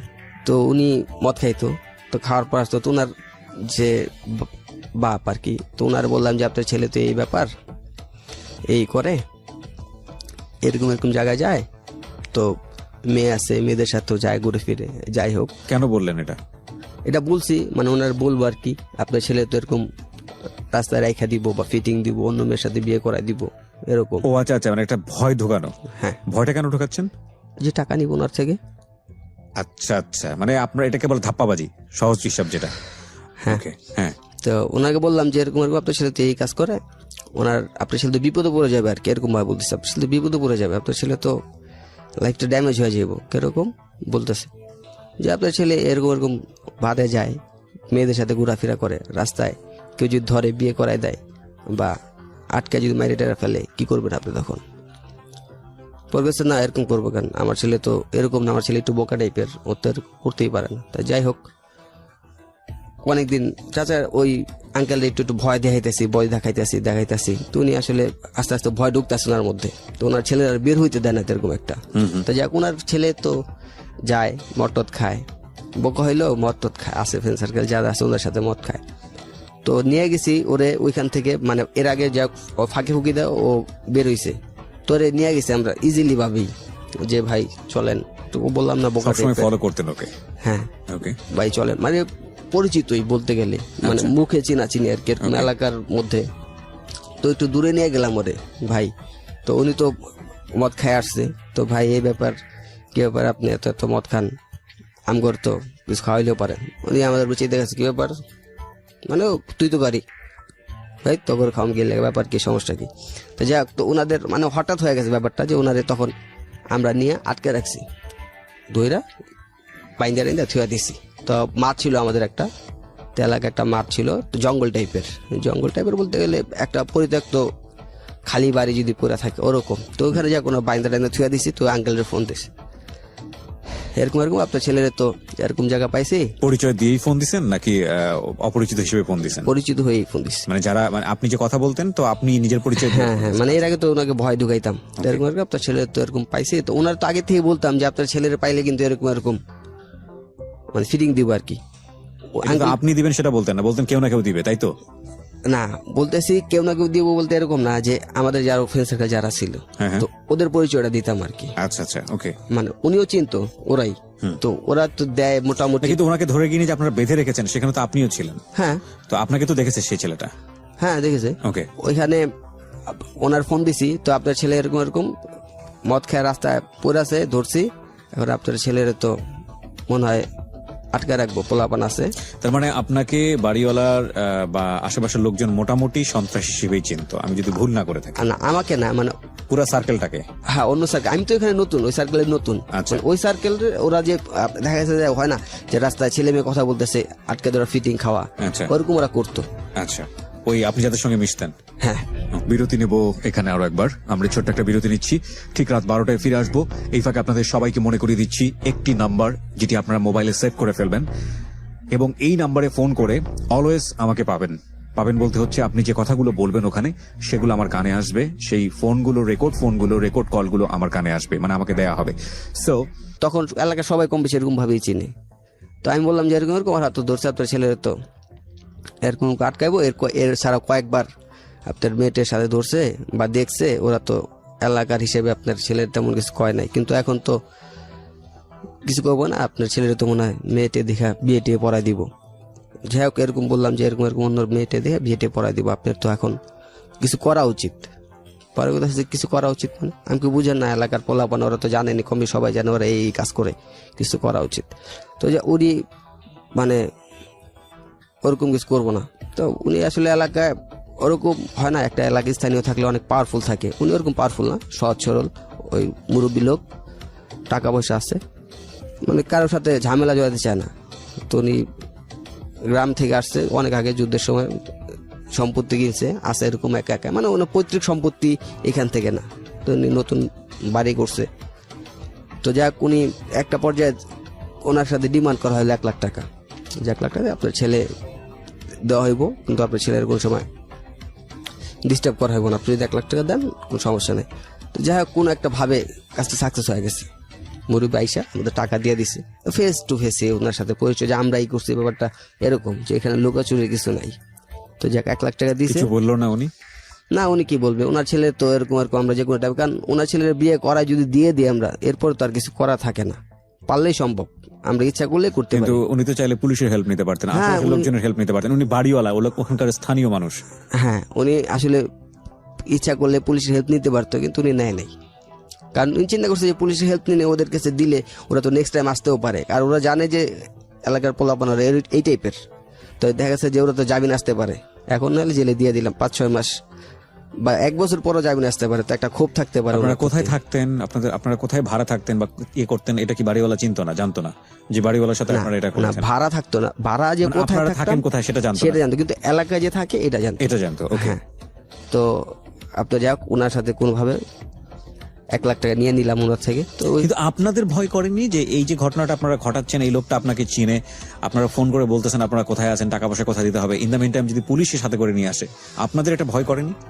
নাকি পুলিশের সঙ্গে আপনাদের কোনো সেটিং ছিল? না, পুলিশের সাথে কোনো সেটিং ছিল না। ওই যে আসলে বললাম যে ওরা এই ঘটনাগুলো এর আগে 2-1 করছে, তখন ইজিলি করছে, কোনো ঝামেলা হয় নাই। ওকে, সো ওই কনফিডেন্ট ওরা পেয়ে গেছে। হ্যাঁ, প্রথমবার হয়তো ওদের একটা ভয় ছিল, প্রথমবার ভয়টা তোরা কাটে আসছে, ওরা 2-3 বার করে ফেলছে, আমি হয়তো ফার্স্ট। ওকে, আমার ভয় থাকতে পারে, কিন্তু ওদের তার ভয় থাকবে না এখানে। আপনার ভয় করছিল? আমার আসলে ওরকম ভয় না, আমি তখন বলতে গেলে তো বললামই, তখনও ছোটই ছিলাম, জি। ওরকম ভাবে ভয় তো হয় এরকম। কতজন ছিলেন আপনারা একটা গ্রুপে? 5 জন ছিলাম। 5 জন, আচ্ছা। সবাই কি একই বয়সী নাকি আপনার চেয়ে বেশি বয়সী ছিল? আমি সবার ছোট ছিলাম। সবার ছোট ছিলেন? সবার ছোট। কোনো অস্ত্র ছিল আপনাদের কাছে? না, আমার কোনো ওই যে অস্ত্র বলতে ওই চাকুটাকু এসব? চাকুটাকু এসব, হ্যাঁ, Okay. এছাড়া অন্য কোনো অস্ত্র ছিল না। তো যে ছেলেটাকে আপনারা বেঁধে রেখেছেন, ওই ছেলে কোনো কথা বলছিল আপনাদের সঙ্গে? ওই ছেলে ওই যে ও তো ছিল, মানে মাতাল ছিল তখন, আচ্ছা, ও তো তখন মাতাল ছিল। ওকে, যাই হোক, তারপর? তা ওই ছেলেও তো আমাদেরকে চিনে, বললাম একটু বলদ টাইপের। যাক, টাকা নিছি, টাকা নেওয়ার পরে ওকে ছেড়ে দিছি, ওই ছেলেটাকে বাসায় নিয়ে দিয়ে আসছি ওকে। তো যাই হোক, আমরা তো টাকা নেওয়ার পরে প্রায় মোটামুটি কতদিন, 10-15 দিন এলাকায় তো নাই, টাকা যে যার মতো নিয়ে গেছি। তো সমান ভাগে 5 জন 20,000 করে। তো আমি তখন বাসায় টাকা দিলাম। তো আমার দেখা যাচ্ছে আমরা 2 জন, তেমন একটা খরচা নাই, মোটামুটি বাইরে সবসময় থাকি। তো বাসায় টাকা দিলাম। তো টাকা দেওয়ার পর আমার কাছে টাকা ছিল, তো ওই যে আমার তো বাসায় দিতে হয়, অন্য সবার তো আর বাসায় দিতে হয় না। তো বাসায় হয়তো বাপ আছে, সব ওদের ইনকাম করার লোক আছে, তোরা যে যার মতো ঘুরতে গেল গা, ট্যুরে গেছে দূরে কোথাও। তো আমিও গেলাম একজনের সাথে, তো বিয়ে করবে আর কি, এই জন্য ওর সাথে গেলাম। তো একটা মেয়ের সাথে মানে ভাইয়া গেছে আর কি, একটা ছেলে আছে। এখন কে বিয়ে করবে? আমার এক ফ্রেন্ড। আচ্ছা, তো ভেগে গিয়েছে কে? আমার এক ফ্রেন্ড কার সঙ্গে ভেগে গেছে? একটা মেয়ের সাথে। তাকে বের করে নিয়ে এসছে, তার মধ্যে আপনারা বিয়ে পড়াবেন, তাই কি? হ্যাঁ, আচ্ছা, ওকে। তো যে আমার ফ্রেন্ড, নামটাই বলি ওর, হুম। ও একটা মেরিনে ভাগে গেছে। তো যার পর ও ছিল হোটেলে, আচ্ছা। মোটামুটি 5-6 দিন হোটেল ছিল।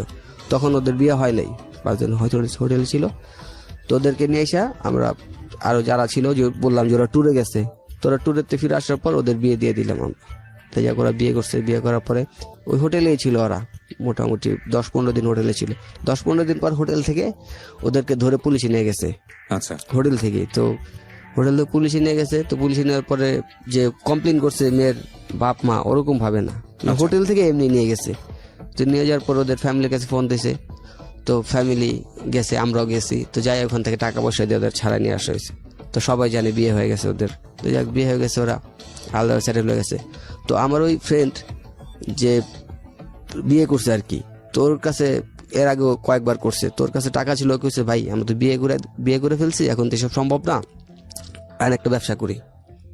এখন কি ভাই, কি ব্যবসা করবেন বলেন? পর বলেছে ফেন্স রিলের ব্যবসা করবে। যেই ফ্রেন্ডটা বিয়ে করে ধরা খেলো? হ্যাঁ হ্যাঁ। আচ্ছা, যার কথা আপনি বলছিলেন নাকি? হ্যাঁ। হ্যাঁ। তো বলছে ফেন্স রিলে ব্যবসা করবে। তো ফেন্স রিল ব্যবসার সাথে তো আমার ওরকম অভিজ্ঞতা নাই, বুঝিও না। তো আসলে আমার ওই ফ্রেন্ড, চুরির সাথে অভিজ্ঞতা হয়েছে, ড্রাগের সাথে অভিজ্ঞতা হয়েছে, কিডন্যাপের সাথে অভিজ্ঞতা হয়েছে, কিন্তু এই ব্যবসার সাথে কোনো অভিজ্ঞতা হয়নি, ড্রাগ ব্যবসা। হ্যাঁ। এই ব্যবসার কোনো অভিজ্ঞতা নেই।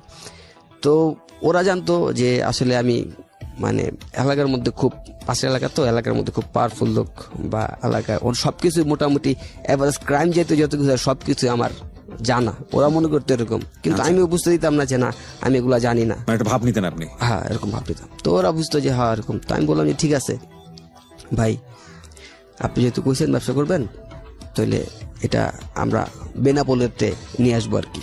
ওই বললাম বেনাপোলে। তো মানুষ এলাকায় থাকলে, সিনে টিনে থাকলে যে জানা হয় যে বেনাপোলে ফেন্স রিল বিক্রি হয়, তো এখান থেকে নিয়ে এসে। তো উনি বলতেছে, ওনার এক বড় ভাই ছিল, উনি ব্যবসা করতো। তো উনি জানতো যে বেনাপোলের থেকে নিয়ে আসে 200 টাকা, 220 টাকা। তো ঢাকা আইসা ওটা সেল হয় 500 টাকা, 550 টাকা এরকম। তো আমাকে বললাম যে ঠিক আছে ভাই, এরকম তো আমিও জানি, আর এদিকে ভাই ব্রাদার আরো সবাই আছে আনে, তো আমারে দিন টাকা আমি নিয়ে আসবো না। তো ওদের তো বিয়ে করছে, তখন কি করবো, দেখা যাচ্ছে এইসব ব্যবসা ট্যাবসা করবো এই চিন্তা ভাবনা। তো আমার কাছে টাকা দিচ্ছে 50,000 টাকা, ভাই আপনি কিছু মিক্স করেন কইরা। তো আমি ওর বলছি ভাই আমার কাছে এত টাকা নাই, আপনাদের যে কাজটা করছে এই 20,000 টাকা আছে। আমি তো 20,000 টাকা নাই আমার কাছে, যে বাসায় দিয়ে দিছি। এই রাসেলও কি জড়িত ছিল ওই চিন্তার সঙ্গে? হ্যাঁ, ওই ইয়ের সাথে, সরি, কিডন্যাপের সাথে। হ্যাঁ। ওকে। তো আমি বললাম যে আমার তো 20,000 টাকা আছে, আর তো নাই, তা আমি এই দিতে পারবো, এর বেশি দিতে পারবো না। তো ঠিক আছে, এর আগে ওরা 3টা কাজ করছে, তো ওদের আরো টাকা আছে। তো ওই যে আবার ও বিয়ে করার টাইম ওর বাসার থেকে অনেক কিছু নিয়ে আসছে, সোনার কানের দুল, চেন টেন যা ছিল ওদের, ওর মার। সব মিলিয়ে কত টাকা হলো? আমার টাকা 20,000 তো ওকে বলছে আমি দিব, কিন্তু আমি তো 20,000 টাকা দিই না। ওরা আপনাকে কত টাকা দিয়েছে? 50,000 টাকা ও দিচ্ছে, সব মিলিয়ে, গোল্ড টোল্ড এগুলো সবকিছু মিলিয়ে। গোল্ড টোল বিক্রি করছে, ও হোটেলে ছিল। সব মিলিয়ে আপনাকে 50,000 টাকা দিয়েছে? হ্যাঁ। আচ্ছা। আমাকে 50,000 টাকা দিয়েছে। তো আমি, আমার প্ল্যানটা ছিল এরকম যে ও 50,000 টাকা নিয়ে আমি পুরাটাই নিয়ে নিবো আর কি, খাই দিব আর কি ওর টাকাটা। ওকে। আমি আর ব্যবসা সাহেবতে যাবো না আর কি, 50,000 টাকা খাই দিব। 50,000 টাকা নিলাম। তিনি আসলে 50,000 টাকা আমি ওইখান থেকে নিয়ে বাসায় চলে আসলাম। তো আমার তখন একটা ফোন ছিল, তো মোটামুটি দামি একটা ফোন ছিল। তো ওই চুরি করবার ফোন কিনছিলাম একটা। তো ওই ফোনটা আবার ওরে দিয়েছিলাম ব্যবহার করতে, যে ভাই কয়দিন ও বিয়ে করছে, কয়দিন ভাই আমি ব্যবহার করি, আপনি নিয়েন। তো যাই হোক, ওইখান থেকে আমি 50,000 টাকা নিয়ে বাসা আসলাম। বাসা আসার পরে তাকে আবার চিন্তা করলাম যে যাকে এখানে যেহেতু ওরা তো পাশের এলাকার, ওদের সাথে তো ওরকম সম্পর্ক নাই, বাসাটা চেঞ্জ করে অন্য বাসায় চলে যায়। তো আমি ওখান থেকে বাসা চেঞ্জ করে অন্য জায়গায় নিয়ে নিলাম। টাকাটা মেরে দিলেন? হ্যাঁ, টাকাটা নিয়ে গেলাম। তো টাকা নেওয়ার পরে এখন দেখা গেছে যে পার্শ্ববর্তী এলাকা, তো দেখা যাচ্ছে একটা থানার এরিয়ার মধ্যেই, তো দেখা এক সময় হয়েই যায়। তো ওর সাথে দেখা হয়েছে। তো ওরা তো ওই যে বললাম আগে, যে ওরা জানে আমি একটু পাওয়ারফুল, অনেক কিছু জানি, ভাব নিয়েও চলতাম। তো ওরা ওরকম ভাবে জোর দিতে পারতেছে না ভাই টাকাটা। ও না, এখানে একটা জিনিস মিস হয়েছে, যেটা ওকে আমি ফোন দিয়ে বলছিলাম যে আমাদের তো ধরা খেয়ে গেছি। মানে মিথ্যা বলেছেন? হ্যাঁ, যে আসলে ডিলটা ধরা খেয়ে গেছে। হ্যাঁ, ডিলটা ধরা খেয়ে গেছি। ওই যে এর মধ্যে আবার 2-3 মাস আমি ওর সাথে দেখা হয় না, বললাম যে থানায় ছিলাম বা জেলে ছিলাম ওরকম। তো ওর সাথে দেখা হয়েছে। তো আমার কাছে টাকা চাইতেছে যে ভাই টাকাটা ধরা গেছে না। আমি এখন কইলাম যে ভাই আপনি 50,000, আমার তো 20,000 টাকা এখানে আছে। তো এখানে মিলা জিলা খাইছি। তো এখন দোষটা তো ভাই আমি গেছি দেখে আমার হয়েছে, আপনি গেলে তো আপনিও খাইতে পারতেন হিসেবে। তো যাই হোক, যা হয়েছে হয়েছে, না হয়েছে হ্যাঁ না গেছে যে না ভাই আমার তো এত টাকা ছিল, আমার তো কিছু টাকা আপনার দেওয়া উচিত, পুরাটাই তো দিতে হবে কথা বলেনি, বলতে দেওয়া উচিত। হ্যাঁ। তো মানে বলতে পারতো, কিন্তু ওই যে বললাম এলাকার মধ্যে একটু মনে করছে পাওয়ারফুল, ওই হিসাবে জোর দিতে পারতেছে না। যাই হোক, অনেকদিন পর আবার দেখা হইলো, ভাই টাকাটা দেন, আমি খুব বিপদে আছি। যাই হোক, অনেক কষ্ট মষ্ট করে ওনার 2,000 টাকা দিলাম, মানে এক পর্যায়ে জোর করে নিছে আমার থেকে, অনেক লোকজন ঠেকা ঠোকা। তো যাই হোক 2,000 টাকা দিছি, এরপর আর দেই নাই। যাই হোক, ওর সাথে আবার সম্পর্ক শুরু হইলো। 2,000 টাকা দেওয়ার পরে আবার সম্পর্ক শুরু হলো। তখন আবার যে টাকা শেষ, ওর কাছে তো যা টাকা ছিল সব দিয়ে দিল, ফেন্সিল ব্যবসা করবে। তো সবাই মিলে আবার একটা চিন্তা করলাম যে আরেকটা কিডন্যাপ করব। তো সবাই চিন্তা করলাম যে আরেকটা, তখন এর আগে যেরকম প্ল্যান ছিল ওরকম এই প্ল্যানটা একটু ভিন্ন, অন্য টাইপের, যে এখন চিন্তা করছি শিশু কিডন্যাপ করবো আর কি, বাচ্চা। তো তখন 1 লাখের মধ্যে একটা ডিমান্ড ছিল আমাদের, তখন চিন্তা করছি ডিমান্ড বাড়াবো আর কি। তো দেখা যাচ্ছে টাকাওয়ালা লোক যারা আছে ওনাদের ধরতে হইব। তো মানে করতে করতে একটা হয় না, লোভ হয়ে গেছে। জি। তো শিশু কিডন্যাপ করবো, তো এলাকায় আমরা টার্গেট করতেছি কাকে কিডন্যাপ করা যায়, কার ছেলে, কার কাছে টাকা আছে। তো যাই হোক 1 মাসের মতো আমরা প্ল্যান করলাম, তো একজনকে সিলেক্ট করছি, প্ল্যান করলাম যে করতে হবে কিভাবে, সবকিছু একটা প্ল্যান করলাম, কোথায় রাখবো ছেলেটাকে, কিভাবে যাবো। তখন একটা পুলিশের ভয় ছিল যে যদি টাকা রিসিভ করতে যাই তখন যদি ওনারা পুলিশ নিয়ে আসে বা মোবাইল ট্র্যাক করবে, মানে তোরকম তখন আসলে হইতে একটা অভিজ্ঞতা হয়ে গেছে, মোবাইল ট্র্যাকের ব্যাপারটাও চলে আসছে, যে কিভাবে করলে কিভাবে মোবাইল ট্র্যাক করতে পারে, সব চিন্তা ভাবনাই মাথায় নিয়ে কাজ করতেছি। তো চিন্তা ভাবনা 1 মাস অনেক চিন্তা ভাবনা করলাম, কোথায় নিব টিব, সবকিছু চিন্তা ভাবনা হইল। এখন যে ছেলেটা কিডন্যাপ করেছে ও মোটামুটি পরিচিত বলতে সবাইরে মুখে চিনে, সবাইরে না 3 জনরে চিনে মুখে। আপনাদের টিমের? হ্যাঁ, আমাকে চিনে না, আরেকটা ছেলে আছে ওকে চিনে না, সেটা 3 জনকে চিনে। বয়স কত ছেলেটার? ছেলেটা তখন 8 বছর। 8 বছর বয়স। আপনাদের এলাকারই। ওকে। বাবা কি করতো? ওর বাবা ব্যবসা করতো, আপনার মোটামুটি অবস্থা সম্পন্ন? হ্যাঁ, স্থানীয়, বাড়ি আছে। আর আপনার মাছের ব্যবসা করতো। ওকে। মানে বিগ একটা লোড নিয়ে এসে ঢাকা ছিল। তো মোটামুটি টাকা পয়সা আছে। টার্গেট কত ছিল আপনাদের? আমাদের টার্গেট ছিল 5 লাখ টাকা। 5 লাখ টাকা। ওকে। তো ওরে সবাই পরিচিত, মানে মোট 3 জন পরিচিত। তোরে টার্গেট করছে মানে কিভাবে নিয়ে আসবো আর কি, অনেকক্ষণ চিন্তা ভাবনা করে। তো ও ছেলেটা তখন আপনার এই কি বলে রেসলিং খেলা দেখতো, তো কিছু কিছু রেসলিং এর যারা আছে ওর পছন্দ করতো। তারপর আপনার সিঙ্গারদের গান শুনতো। তোরে চিন্তা ভাবনা করলাম যে না, এরকম ওর ফেভারিট সিঙ্গার যে, ওর কথা বইলা যে ওইখানে ওর কনসার্ট হইতে আছে, ওইখানে চলো নিয়ে যাবো তোমারে, এরকম। তো ওদিন আসলে ভালো একটা দিন ছিল ইসলামিক দিক দিয়ে, শবে কদরের রাত ছিল। তো দিন যাই হোক আপনার তখন চিন্তা ভাবনা ছিল যে আমরা যে সিঙ্গার টিঙ্গার বা ওই রেসলিং এর কথা বলে নিয়ে আসবো, তখন ওইরকম চিন্তা ছিল না। তো শবে কদর রাত যেহেতু, তো তখন আরেকটা দিক ফলো করলাম যে শবে কদর রাত ওদের দূরে কোথাও মসজিদে নামাজ পড়তে যাবো, ওই হিসাব করে নিয়ে আসছি তখন ওকে। তো নিয়ে এসে ওদের এক বাসায় নিয়ে আসলাম ওকে। তো বাসায়, ওদের বাসায় না আরেকটা বাসা, আমরা যে বাসাটা সিলেক্ট করলাম যে হ্যাঁ ওকে রাখবো আর কি। তো ওই বাসায় নিয়ে আসলাম। তো রাখার পর রাতের বেলা নামাজ পড়ার জন্য বাচ্চাটাকে যখন আপনারা নিলেন, এটা ওর ফ্যামিলি ওকে সাপোর্ট করলো বা ওকে এতটা কনফিডেন্ট ছিল কিনা? ইদানিং বাচ্চাদেরকে আমরা যে পরিমাণ গার্ড দেয় বাবা মারা, সেক্ষেত্রে এই ধরনের ছেলে মেয়েদেরকে তো এই সময় রাতের বাসার বাইরে পাওয়ারই কথা না। আসলে শবে কদর রাতটা এরকম একটা রাতের, তো আসলে লোকাল এরিয়া গুলাতে যে ছেলে মেয়ের সবাই বাইরেই থাকে বা মসজিদের আশেপাশেই থাকে, আর এলাকায় অনেক মসজিদ, একটা এলাকার মধ্যে অ্যাভেলেবেল মসজিদ। ওই সুযোগটাই আপনার কাজে লাগিয়েছেন? হ্যাঁ, বাসাতে বের হয়, বাসার একটু সামনে গেলে 200 গজের বা 100 গজের সামনে মসজিদ, প্রত্যেকটা এলাকারই। বা 200 গজ পর পর একটা করে মসজিদ থাকে। তো ওরে নিয়ে যাক বাসায় গেলাম, ওই বাসায় ওরে বসাইলাম। তো চিন্তা, আমাদের যে প্ল্যানটা ছিল, তোকে আমাদের প্ল্যানটা ছিল ওকে মেরে ফেলবো। তো চিন্তা করছি তো আমাদের সবাইকে চিনেই, আমরা যারা আছি সবাই চিনে। মানে কাজটা হাসিল হওয়ার পরে ওকে মেরে ফেলবেন নাকি তার আগে মেরে ফেলবেন? তার আগে মেরে ফেলে টাকাটা আদায় করবেন। হ্যাঁ, আগে মেরে ফেলে ওকে যাক যেখানে নিয়ে কোনো এখানে রাখবো, রাইখা টাকাটা আদায় করলে দেখা গেছে ও তো বলতে পারবে না যে এরকম লোক আমাদের কিডন্যাপ করে নিয়ে গেছে। আর যদি টাকাটা এনে ছেড়ে দেবে তো বলতে পারবে যে এরকম লোক আমাদের কিডন্যাপ করছে। তখন আমরা হিসাব করছি অ্যামাউন্টটা বেশি, বিগ অ্যামাউন্ট, তো ওইখানে পুলিশের সহায়তা নিতেই পারে। এই চিন্তা ভাবনা করে এই কাজটা করলাম। তো ওরে নিয়ে আসলাম। তো আমরা মোটামুটি আমাদের প্রক্রিয়া অনেক কিছুই সম্পূর্ণ, যে ওকে মেরে ফেলবো এরকম একটা যে চিন্তা ভাবনা ছিল। তো আমরা তো তখন আসলে অতটা কিছু মাথায় কাজ করতো না, যাই হোক ওদের যে আপনার ইঁদুরের ওষুধ বলি আমরা, বিষ যেটা বলি আর কি। তো এটা নিয়ে আসলাম, টাইগারে মিক্স করলাম। তো টাইগার মিক্স করে খাওয়াই দিছি ওরে। হ্যাঁ, তো মিক্স করে খাওয়াই দিলাম। তো তো বাসায় বাচ্চাটা আসার পর কি কান্নাকাটি করছিল না, এই যে কোথায় নিয়ে আসলেন বা কি অবস্থা? না, ওর সাথে ওই যে গল্প করছিলেন? 3 জনের যে পরিচিত বললাম, ও আচ্ছা আচ্ছা। হ্যাঁ 3 জনের সাথে ওরকম তো পরিচিত ওরা আছেই। তো এই জন্যই তোকে মেরে ফেলার চিন্তা ভাবনা, ওরকম না থাকলে তো আর মেরে ফেলার চিন্তা ওরা থাকতো না। ওকে। তো চিনে দেখে এরকম। তো 8 বছরের বাচ্চা, মোটামুটি অনেক কিছুই বুঝে। তো ওকে খাওয়াই দিলাম। তো খাওয়ার পর দেখা যাচ্ছে যে ওর মানে যে কোন প্রক্রিয়া, পার্শ্ব প্রক্রিয়া কিছু হইতেছে না আর কি। তো বুঝতে পারতেছি যে না, ব্যাপারটা তো এরকম কিছু হইতেছে না। তো যাকে দিয়ে আনা হইলো, তোর বললাম কি রে ভাই, কি ওষুধ আনলি, কি জিনিস আনলি যে কাজ হইতেছে না? ওর বলছে ভাই ভালো জিনিসই তো আনলাম। তো যাই হোক, আমরা তো মোটামুটি 5 জন ছিলাম। তো 5 জন চিন্তা করলাম যে না, এইটাতে কাজ হইব না, ওরে এমনি মেরে ফেলে ধইরা বাসার মধ্যেই। তো বাসার মধ্যে নিয়ে তো একজন পা ধরছে, একজন হাত ধরছে। তো সবাই অনেক, তো আমরা, তো আমার সামনে একটা আপনাদের কেবেল ছিল। তো আমি ওর গলায় প্যাঁচ দিলাম। তো হাত ধরছে, তো একজন পায়ে ধরছে, তো বুকের উপর একজন ধরছে।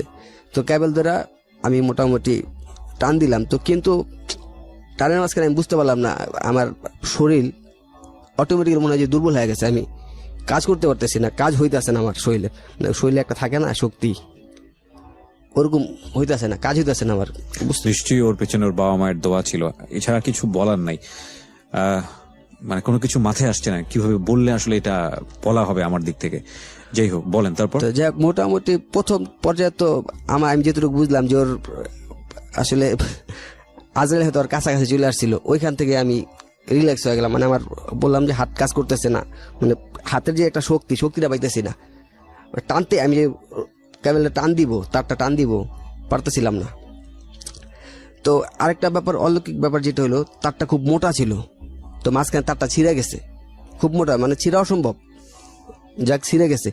তো আমি ওখানে রাখলাম। তো রেখে বললাম যে ভাই, এটা আসলে আমার পক্ষে পসিবল না, আপনারা যদি করেন ভাই করেন, আমি চলে যাই। আমি আসলে আবার মানে তখন আমার খুব ভার হয়ে গেছে শরীর, বুঝতে পারতেছি যে এটা আসলে আমার পক্ষে সম্ভব না, এটা করা উচিত না। তো আমি বললাম যে ভাই আপনারা করেন, আমি চলে যাই। তারা আছে যে না, এই পর্যাহান তো এখানে এই জায়গায় চলে যাবো, এটার মানে কি? এত দূর আসলাম, এত কিছু প্ল্যান করলাম, এখন এই জায়গায় চলে যাবো। আর বাচ্চা তো তখন বেঁচে আছে। ওকে কোনো রকম কান্নাকাটি করছে, ভয় পাচ্ছে?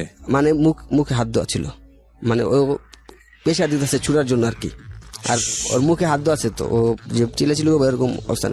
তাই আমি বললাম যে ভাই আপনারা করেন, আমি চলে যাই। এখন কোথাছে যে এখন যদি থুয়া যাই তো এখন তো বিপদে বললাম, এখন ও তো সবাই চিনে বাসা যায় বলে দিব।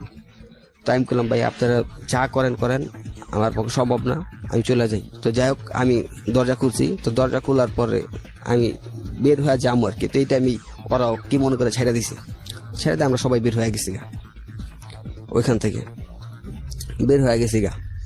ও এখানে একটু মিস্টেক হয়েছে। তো ওকে রাখার সময় এই যখন ওকে মারবো চিন্তা ভাবনা, এর আগে ফোন দেওয়া হয়েছে ওর বাসায়। ওর আগে ফোন দিয়ে ফেলেছেন অলরেডি? এর আগে ফোন দিয়ে ফেলছে যে এরকম আপনার ছেলের এরকম কিডন্যাপ করা হয়েছে, আপনি ছেলে নিতে হইলে টাকা লাগবে 5 লাখ টাকা। আর আপনাদের সব সম্বন্ধে আপনাদের যা আছে সবই আমরা জানি। আপনার প্রত্যেক সেকেন্ডের আপডেট আমার কাছে আসতেছে, আপনি কি করবেন না করবেন সব আমাদের কাছে আসতেছে। আপনি অন্য কোনো চিন্তা ভাবনা করেন না, যেটা বলতেছি টাকা ম্যানেজ করেন, আজ হোক আগামীকাল হোক, যখনই দেন টাকাটা ম্যানেজ করেন। আর আপনি যদি আপনার কি বলে ডান হাত থেকে বাম হাতে বলেন ব্যাপারটা, আমার কাছে কিন্তু আপডেট চলে আসবে। আপনি তো কাউকে বলার চিন্তা ভাবনা করেন না, যেভাবে আছেন ওইভাবে কাজ করেন। তো ওই চিন্তা ভাবনা করলাম যে বলা যেহেতু হয়ে গেছে, এখন কাজটা করে হয়তো, তো বললামই যে কাজটা আমার পক্ষে সম্ভব হয় নাই। তো আসলে আমারও তখন মাথায় চিন্তা ভাবনা যা বলছি সবাই তো সবকিছু বুঝলেই দিছি, চলে আসি তখন। তো বের হয়ে চলে আসছি ওইখান থেকে বের হয়ে এসে পড়ছি। তো বের হয়ে আসার পরে এখন ওর যে ফ্রেন্ড সার্কেল যারা ছিল, তো ফাইন, যেহেতু আপনি এটা বলে দিয়েছেন ওর বাবা মাকে, এবং তারপরে ছেলেটার বেঁচে থাকা মানে হচ্ছে নিশ্চিতভাবেই আপনাদের পরিণতির দিকে আগায় যাওয়া। এটা কি ওই সময়টাতে জানতেন যে বড় রকমের একটা বিপদ হতে পারে আপনাদের জন্য? আমি খুব বাজে এবং নিষ্ঠুর টাইপের একটা প্রশ্ন করছি, আমি জানি যে আপনারা খুব ইমোশনাল জায়গাটাতে আছেন এবং উনি যে কনফেসটা করছে এখানে সেটা মেনে নেওয়ার মতো অবস্থাতে নেই, কারণ অনেকের বাসায় বাচ্চা আছে। কিন্তু এটা নির্মম সত্য। নির্মম সত্যকে আমরা আপনাদের সঙ্গে ফোকাস করছি এই কারণে যাতে করে এই ভুলগুলো কারো জীবনে না হয়, কারণ আপনারা জানেন না যে এরপরে ওর ব্যক্তি জীবনে কি ঘটনা ঘটেছে। আমরা সেই দিকে যাব, যেটাকে আমরা বলছি যে প্রত্যেকটা অপ্রিয় গোপন সত্যের পরিণতি কি হতে পারে, সেই পরিণতি আমরা দেখাবো একটু পর। হ্যাঁ বলুন তারপর। হ্যাঁ, তারপর আমি তো বের হয়ে আসলাম ওইখান থেকে, যারা আসলাম সবাই বের হয়ে আসছি। তো সবার মধ্যেই একটা যে ভয়, যে কাজটা যে করতে পারলাম না, ও তো বাসা গিয়ে বইলা দিব। মূলত যে তিনজন চিনেও ওই তিনজনের বেশি আতঙ্কের মধ্যে রয়েছে, যে ওরা তো চিনেই, আমাদের তো একবার দেখছে, যে আমাদের অ্যাড্রেসও ওরকম ভাবে জানে না, আর ওই তিনটা ছেলের অ্যাড্রেসও জানে, ওর বাপকে মাকে সবকিছু জানে। তা আমরা দুইজন যারা আছে ওদেরকে জানে। তারপর আমাদের মধ্যে তো একটা ভয় কাজ করতেছে, কারণ ওদের তিনজনের যে কোনো একজন ধরা খাইলে আমরা তো ধরা খাইতে পারি, বুঝলেন? তো ওদের মধ্যে আমার একটা মোটামুটি মানে হয়ে গেছে এরকম, আমি এক দল হয়ে গেছে, চারজন এক দল হয়ে গেছে, মানে সম্পূর্ণ দোষটা আমার উপরে তখন। মানে ওই যে কাজটা আমার থেকেই সরে আসতে হয়েছে আর কি। তো ওরা চারজন মানে আমার উপরে এসে দিয়েছে, আসলে আপনি ভাই কাজটা করতে পারেন নাই, এখন আপনার লাগে সমস্যা। তাই যাই হোক, আমি কোনো মতে ওদের থেকে ওইখান থেকে চলে আসি। চলে আসার পর অনেকদিন সময় যায়, তো সময় মানে 1 মাসের মতো ওদের সাথে আর যোগাযোগ হয় না। 1 মাস অনেক গ্যাপ, একবার সমস্যা হয় না। তো এর মধ্যে আমি এলাকায় মোটামুটি আরও কিছু ওই ক্রাইম হয়ে যায়, যেরকম আপনার ছিনতাই বলেন, বা কোনো ছেলের সাথে মেয়ে দেওয়া ফিটিং, এগুলো করতে থাকেন র্যান্ডমলি? হ্যাঁ, 1 মাসের মতো এরকম করতে থাকি। তো টাকা ইনকাম করতে হবে, টাকা দরকার তখন। এই টাকাটা কিসের জন্য দরকার ছিল তখন? আমার তো ফ্যামিলির ডিপেন্ডেন্ট, আমি তো ফ্যামিলি আমার উপর একটা ডিপেন্ড করে। মারাত্মক বিষয় খেয়াল করেন, ওর অপরাধের প্রথম দিককার ধরন ছিল যে অপরাধ করছে শুধুই নেশা করার জন্য, ড্রিঙ্কস করার জন্য, এবং অপরাধ করছে পয়সা ইনকাম করে সেগুলো কি বলা যায় মানে নিজের জন্য ব্যয় করার জন্য। কিন্তু এখনো অপরাধ করতে বাধ্য হচ্ছে ওর ফ্যামিলি চালানোর জন্য, ওর ফ্যামিলিকে পয়সা দিতে হয়। তার মানে দেখুন, এই একটা অপরাধের দুটো সাইড। একটা হচ্ছে যেখানে সে অপরাধটা করছে সেখানে সে পাপ করছে এবং সেখানে সে ভয়াবহ বাজে কাজ করছে, কিন্তু এই পয়সাটাই যখন সে তার মায়ের কাছে দিচ্ছে, সে মায়ের প্রতি দায়িত্ব পালন করছে। কিন্তু এটা কোনোভাবেই মানে অ্যাকসেপ্টেবল না। ইভেন ওর মাও যদি জানতো যে এই পয়সাটা এভাবে আসে, আমার মনে হয় না যে ওর মা 1 পয়সা নিজের জন্য ব্যয় করতো। আপনার মা কি জানতো এই সময়টাতে? না, জানতো না। ওকে, বলেন তারপর। আমার মা তো জানতো যে আমি কাজ করতেছি, যে কাজটা করতেছি। রাইট, ওই কাজ করে করে আপনি তাকে পয়সাটা পাঠাচ্ছেন। পয়সা দিচ্ছি, হ্যাঁ। তো এরকম তো উনিও মাঝে মধ্যে সন্দেহ না, উনি অনেক সময় আমার উপরে রাগ করতো যে বেলা হয়ে গেছে অনেক। দেখা যাচ্ছে আমি 11টা 12টা, কোনোদিন 11টা 12টা পর্যন্ত ঘুমাইতাম, এত বেলা হয়ে গেছে, কাজ যেতেছিস না। 1 সপ্তাহ এরকম হয়ে গেছে, তো কাজ যেতেছিস না, কি ব্যাপার, টাকা পাচ্ছিস কোথায়, এরকম কথাবার্তা। তো তাও আমি বুঝাইতাম যে কাজ নাই, 1 সপ্তাহ তো কাজ নাই, সমস্যা কি, আর বাইরে কাজ করলে মিল্লা জিল্লা হয়ে যায়, যে কোনো ভাবে বুঝাইতাম আমাকে। তো তখনও তো টাকা ইনকামের যে একটা সোর্স তখন পাইতেছিলাম না। তখন এই কারণে মানে এই যে ছিনতাই করা, মানে ছিনতাইটা খুব কম। ছিনতাই বলতে গেলে ওই যে একটা মেয়ে একটা ছেলে ফিটিং দেওয়া, মানে ওইটা ছিনতাই বলা একসাথে বসে থাকা দেখলে ধরে নিয়ে গিয়ে ঝামেলায় ফেলে দিতেন। হ্যাঁ, মানে নির্জন কোনো একটা থাকলে, হ্যাঁ এরকম। তো আপনার ওর তখন আমার কাছে এই কাজটা আমার কাছে নিকৃষ্ট মনে হইতো, যে কাজটা করতেছে, কিন্তু আমার পক্ষে এছাড়া অন্য মানে দেখা যায় আদার সাইডে আমি কাজ খুঁজতাম, পাইতাম না। কিন্তু এছাড়া আমার কাছে আর, কারণ আমার বাসায় যাই হোক বললাম না, যেহেতু কেমন হয়ে যায়, আমার মাস শেষে এমন একটা ফিক্সড একটা অ্যামাউন্ট দিতেই হবে, কারণ বাসা ভাড়া আছে, বাসা একটা খরচা আছে, দিতেই হবে যদি কেমন হয়ে যায়। তারপরেও দেখা গেছে এরকম একটা ব্যাপার ছিল। তো এই জন্য টাকা তো আমার জোগাড় করতে হবে। দেখা গেছে যে এছাড়া আমার আউটসাইড থেকে টাকা দেওয়ার মধ্যে কেউ নাই। ওকে। তো তারপরেও আমার কাছে ভালো লাগতো না এই কাজগুলো করতে, তো বাধ্য হয়ে করতাম, টাকা দরকার। আর তখন ওই যে মদ খাওয়াটা আসলে কমে গেছে, তখন তো টাকা নাই, তখন ওই যে গাঁজা খাওয়াটা স্টার্ট হয়েছে, গাঁজা খাওয়াটা চলতেছে। তো এখান থেকে আস্তে আস্তে 1 মাসের মতো হইল। তো হঠাৎ একদিন আমার এলাকাতেই বুঝতে পারছি মানে সিভিল টিম আর কি, পুলিশের যে সিভিল টিম থাকে বা এসবি যে আর কি বলে স্পেশাল ব্রাঞ্চ। তো আমি বুঝতে পারছি যে ওনাদের গাড়ি থেকে নামছে, আমি বুঝতে পারছি যে এটা পুলিশের লোক, মানে একটা থাকে না লোক দেখলেই তো বোঝা যায়, এতদিন ধরে ক্রাইম করতেছি পুলিশের লোক দেখতে পারছি। আমি তো দেখা আস্তে করে পাশ কাইটা চলে আসতেছি, তো মোটামুটি হাইটা একটু মানে জোরে হাইটাইতেছে। আর ওনারা যে আমার পিছনে আমি বুঝতে পারি নাই, তো আমার ফ্রেন্ডও একটা পিছনে, আমার আরেকটা ফ্রেন্ড আমার পিছনে মোটামুটি 100 গজ পিছনে, তো আমার ডাক দিছে। তো আমি তাকাইলাম, তাকায় দেখলাম ওর মোটামুটি পাশেই ওই পুলিশের লোক 3 জন। তো আমার দাঁড়াইতে বললো, আমি বললাম যে আয়, আমি সামনে আছি। তো আমি আসলে তখন কিছুটা আন্দাজ করতে পারছি যে ওরে এরকম যে ওর সাথে হইতে পারে না হইতে পারে, মানে আন্দাজটা করছি ওর সাথেই হবে, গ্যাসটা এরকম ছিল যে ওর সাথেই হবে মনে হয়। তো যাইতেছি আমি একটু মানে পাউডা গতি, তখন যখন ওরও হাঁটার স্পিডটা বেড়ে গেছে তখন আমি বুঝতে পারছি, তখন আমি দৌড় দিছি। কিন্তু তো যে রাস্তা দৌড় দিছি ওই রাস্তাটা খুব ব্যস্ত ছিল, ওই জন্য আসলে দৌড়া বের হইতে পারি নাই। তো যাই হোক আমার দৌড়া ফেলছে তখন আমি বুঝতে পারি না যে ক্রাইমটা করছে, কিডন্যাপের কেস বা মামলা, ওই সেই কিডন্যাপের কেস। হ্যাঁ, কিডন্যাপের কারণে যে এটা বুঝতে পারি। তো আমি মনে করছি অন্য ওই যে চিন্তাই করি বা হয়তো এগুলার জন্য, যে হয় না এলাকার মধ্যে থাকে তো ভাই, ওই আমরা বলি ইনফর্মার যেটাকে সোর্স রাইট থাকে না। আমি মনে করছি আমার ফ্রেন্ড ও এরকম, আসলে ও তো এরকমই করেই আমাকে ধরেছে। যাক আমি মনে করছি ওই কারণগুলো হইব, কিন্তু এই যে এই কারণ এটা বুঝতে পারি নাই। তো যাক আমার ধৈরা দিয়েছে, থানায় নিছে। থানায় নেওয়ার পর অনেক মারধর করছে, অনেক মানে ভাষায় বোঝানোর মতো না, মানে ছোট থেকে বড় হয়ে এত মায়ের একসাথে খাই নাই, মানে ছোট থেকে বড় যত মায়ের খাইছি। মারার সময় কি বলতেছিল? বারো ছেলের মতো ছিল যে এরকম এই ছেলেটা কিডন্যাপ করছোস কি লেগা, এরকম টাকা চাইছোস, এছাড়া এর আগে কয়বার করছোস, মানে কি এর সাথে জড়িত, তোর সাথে আর কে আছে, কোথায় কোথায় মারতো।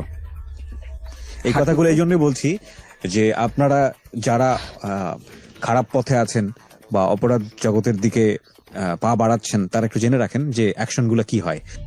কি করেছে মারের বর্ণনাটা আমি একটু শুনতে চাই। ভালো হাঁটুতে মারতো, পায়ের তলায় মারতো।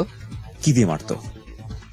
লাঠি, মোটা রোল দিয়ে। হ্যাঁ, হাঁটুর মানে এই যে মালাইটাতে। হ্যাঁ, এইখানে মারতো। হ্যাঁ, আর আপনার পায়ের তলায় মারতো, আর এই পেশিগুলোতেও মারতো, পায়ের যে পেশিগুলো থাকে পেশিগুলোতে। আচ্ছা। আর হাতেও মোটামুটি দেখা গেছে যে মারার ধরন তো অন্যরকম ওদের, মানে কিভাবে যে মারে আসলে বুঝাইতে গেলে নিজের কানা চলে আসবো। অনেক মানে ছোটকাল থেকে পর্যন্ত 20 বছর বয়স পর্যন্ত একসাথে মার করলেও এত মার খাই নাই, তো অনেক মারে। তো আমি আপনার ওই ফ্রেন্ডটাকেও ধরেছিল নাকি শুধু আপনাকে? না, ওদের আগে ধরছে। ওদের আগে ধরে ফেলেছে? ওদের আগে ধরে ফেলেছে। আপনি জানতেন না? না, ওদের ধইরা অলরেডি আপনার করে চালান করে দিছে। ওকে। তো ওদের যেদিন করে চালান করছে এর পরের দিন আমার ধরছে। ওকে, ওরা ইনফরমেশনটা দিয়েছে? আমি তখনও জানি না ওদের ইনফরমেশন দিছে কিনা ওরা। আচ্ছা। আমি নিল আমারে মারলো, তো ওরা এর মধ্যে ওরা দুজনের মধ্যে একজন 164 বল, যেটা স্বীকারোক্তিমূলক 164 ধারায় জবানবন্দি। হ্যাঁ, জবানবন্দি দিয়ে দিয়েছে অলরেডি। ওদের দেওয়া হয়েছে 2 জন রে, ওদের 2 জনের মধ্যে একজন দিয়ে দিছে, আরেকজন দেয়নি। আচ্ছা। তো আমার ধরছে, তো আমার তো আমি তো বলতেছি না, তো আমার অনেক মারছে। তো আমার রাত্রে নিয়ে গেছে, প্রায় 3 ঘন্টা মারছে আমারে ওইখানে। একজনই মারতো নাকি পালা করে করে? না, একজনই, মানে ওইখানে যে দারোগা ছিল আর কি উনি, তো উনি অনেকক্ষণ, তো উনি আসলে ওই এলাকার ওই থানায় খুব খাতারনাক দারোগা ছিল, অনেকক্ষণ মারে। তো ওরা মারার ধরনই অন্যরকম। তো আমি ওই 3 ঘন্টা মারার পর যে বসুব না দাঁড়ামু পসিবল না, মানে শুয়ে রয়েছি, দাঁড়ানো সম্ভব না আর বহা সম্ভব না, এরকম মারা মারছে। তো আপনার মারার পর যাই হোক আমার ওইখান থেকে নিয়ে রাখছে। তো রাত্রেবেলা আমার কাছে টাকা ছিল কিছু, তো এখন আমার ফ্যামিলি কেউ জানে না যে আমি, তো ওইখানে পুলিশে দিলাম, কিছু টাকা দিলাম, একজন থাকে না কনস্টেবল, ওনাকে টাকা দিলাম, জানবে কিছু খাবার নিয়ে আসেন। তো রাত্রেবেলা তো খাই নাই, যাক টাকা দিলাম, ওরা খাবারটা রাইনা দেয় নাই, যাক ভালো কথা, বাসায় তো জানাইতে হইব। তো সকালবেলা লোক আইছে আপনার প্রত্যেকটা থানার মধ্যে, সকালবেলা ওই আপনার উকিলের সহযোগী যারা থাকে আর কি, ওনারা যায় যে উকিল লাগবে কিনা, এরকম যায়। তো গেছে, তো কোথায় আপনার ফ্যামিলির সাথে যোগাযোগ করলে আপনার, তো যাক আমি বাসার নাম্বার দিলাম, টাকাও দিয়া দিলাম, যে বলছে ফোন দিব টাকা 100 টাকাও দিয়ে দিলাম। উনি আর মনে হয় যোগাযোগ করে নাই। তো ওইখান থেকে আমার এসে নিয়ে গেছে, করে নিয়ে গেছে। তো আমি তো দাঁড়াইতে পারতেছি না, পরদিন সকালেই দাঁড়ানো সম্ভব, আমার মোটামুটি ধৈর্য নিয়ে গেছে।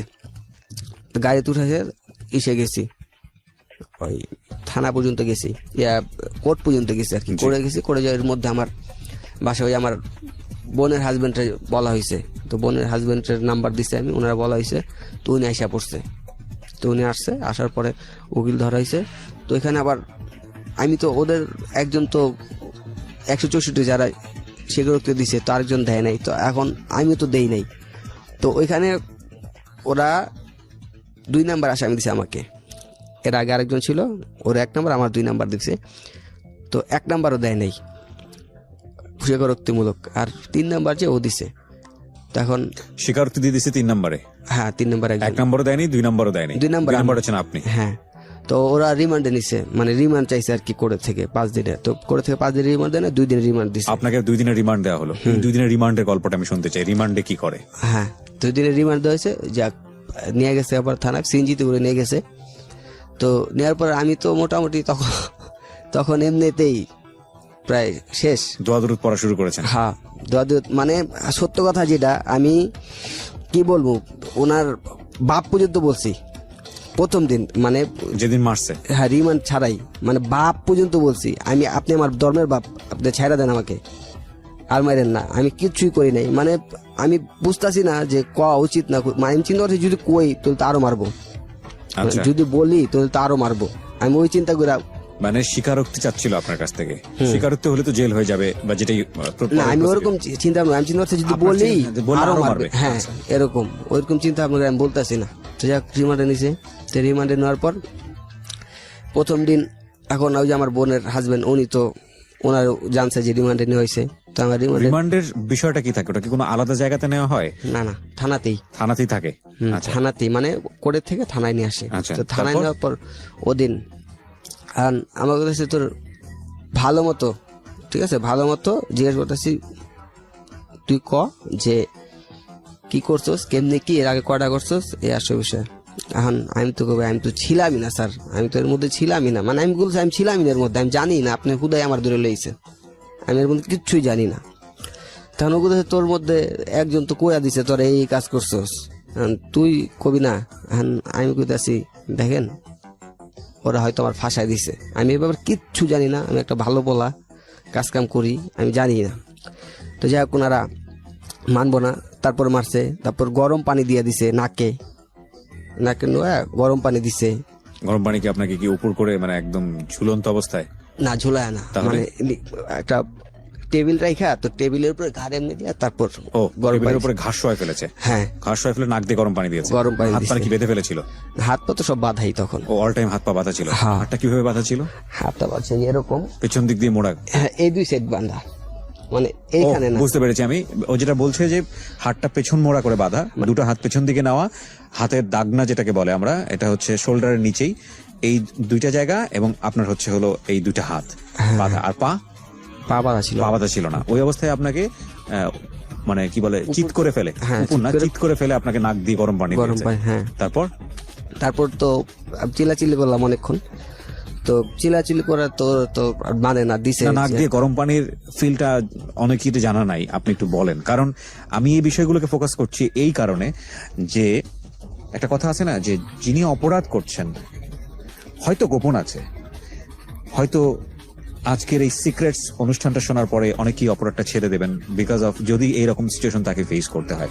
হ্যাঁ, কারণ এগুলো কত ভয়াবহ হতে পারে। এই ধরনের রিমান্ডে কিন্তু অনেকেই বড় ধরনের দুর্ঘটনায় মারাও যান অনেক সময়। এবং আপনার নাক দিয়ে যখন গরম পানিটা ঢালা হচ্ছিল, তখন ভেতরে অনুভূতিটা কি হচ্ছিল, মাথায় কোথায় গিয়ে লাগছিল? তখন মনে হচ্ছে যে মজকে লাগতেছে, মানে ফিলটা এরকম ছিল যে মাথার মজকের ভিতরে গরম, নাকের ভিতরে পানি গেলেই তো খারাপ লাগে। হ্যাঁ, সেখানে গরম পানি। হ্যাঁ, তো আপনার খুব খারাপ লাগে। আমি মানে হাত তো বান্ধা, তাও হাত কিভাবে বান্ধা, আপনার এই সাইডে টেবিল যে টুল থাকে না, বেঞ্চ, আমরা যে বেঞ্চ স্কুলে যে বেঞ্চ গুলো থাকে, ওদিক দিয়ে নিচ দিয়ে নিয়ে তারপর বান্ধা, মানে নড়াচড়া করতে পারে। যদি দাঁড়াইতে যাই টুল সহ দাঁড়াইতে হইব আর কি। রাইট, সেটা সম্ভব না। হ্যাঁ, সম্ভব না আর কি। তো খালি শুধু পাউডার গুলো লাইতে পারছে আর মাথা লাইতে পারছে, যা ওরা অনেকক্ষণ দিছে, মানে কি বললাম, তো আসলে মনে হইতেছে যে আজরাইল সামনে দাঁড়ায় আছে, আজরাইল সামনে দাঁড়ায় আছে এরকম মনে হইতেছিল তখন। যা কাটছে অনেকক্ষণ পর রাখা, তারপর ঘন্টা দুয়েক কিছু বলে নাই, রাইখা দিছে। ঘন্টা দুয়েক রাখার পরে তারপর আবার মারা স্টার্ট করছে। তোমার মোটামুটি একদিন মারছে, তো পায়ে ওদিন পায়ের তলায় মারছে, তো আমার দাগ আছে এখনো, হাতে মারছে, যে পায়েরও দাগ আছে, তো পাও আমার এর আগের দিন যে মারছে তো সাথে সাথে ফুইলা গেছে গা পা। 2 ঘন্টা রেস্টের পর আবার তখন পায়ের পাতায়, পায়ের যে পাতার মধ্যে অনেক মারে। তো তখন তোনার বললামই, মানে ওই যে বললাম যে বাপও বলছি, তারপরে তো উনি ছাড়ে নাই, তারপর আমি ওই স্বীকারোক্তি দেই নাই। তো পরের দিন চিন্তা, তো আমার বোনের হাজবেন্ড আসলো রাত্রেবেলা, আসার পর ওনার অনেক রিকোয়েস্ট করলাম যে ভাই আপনি আমার যেইভাবে হোক এই রিমান্ডটা কাটান, একদিন চলে গেছে অলরেডি, কাটান, নাহলে সম্ভব না, হয়তো আনতে মরে যেতে হইব।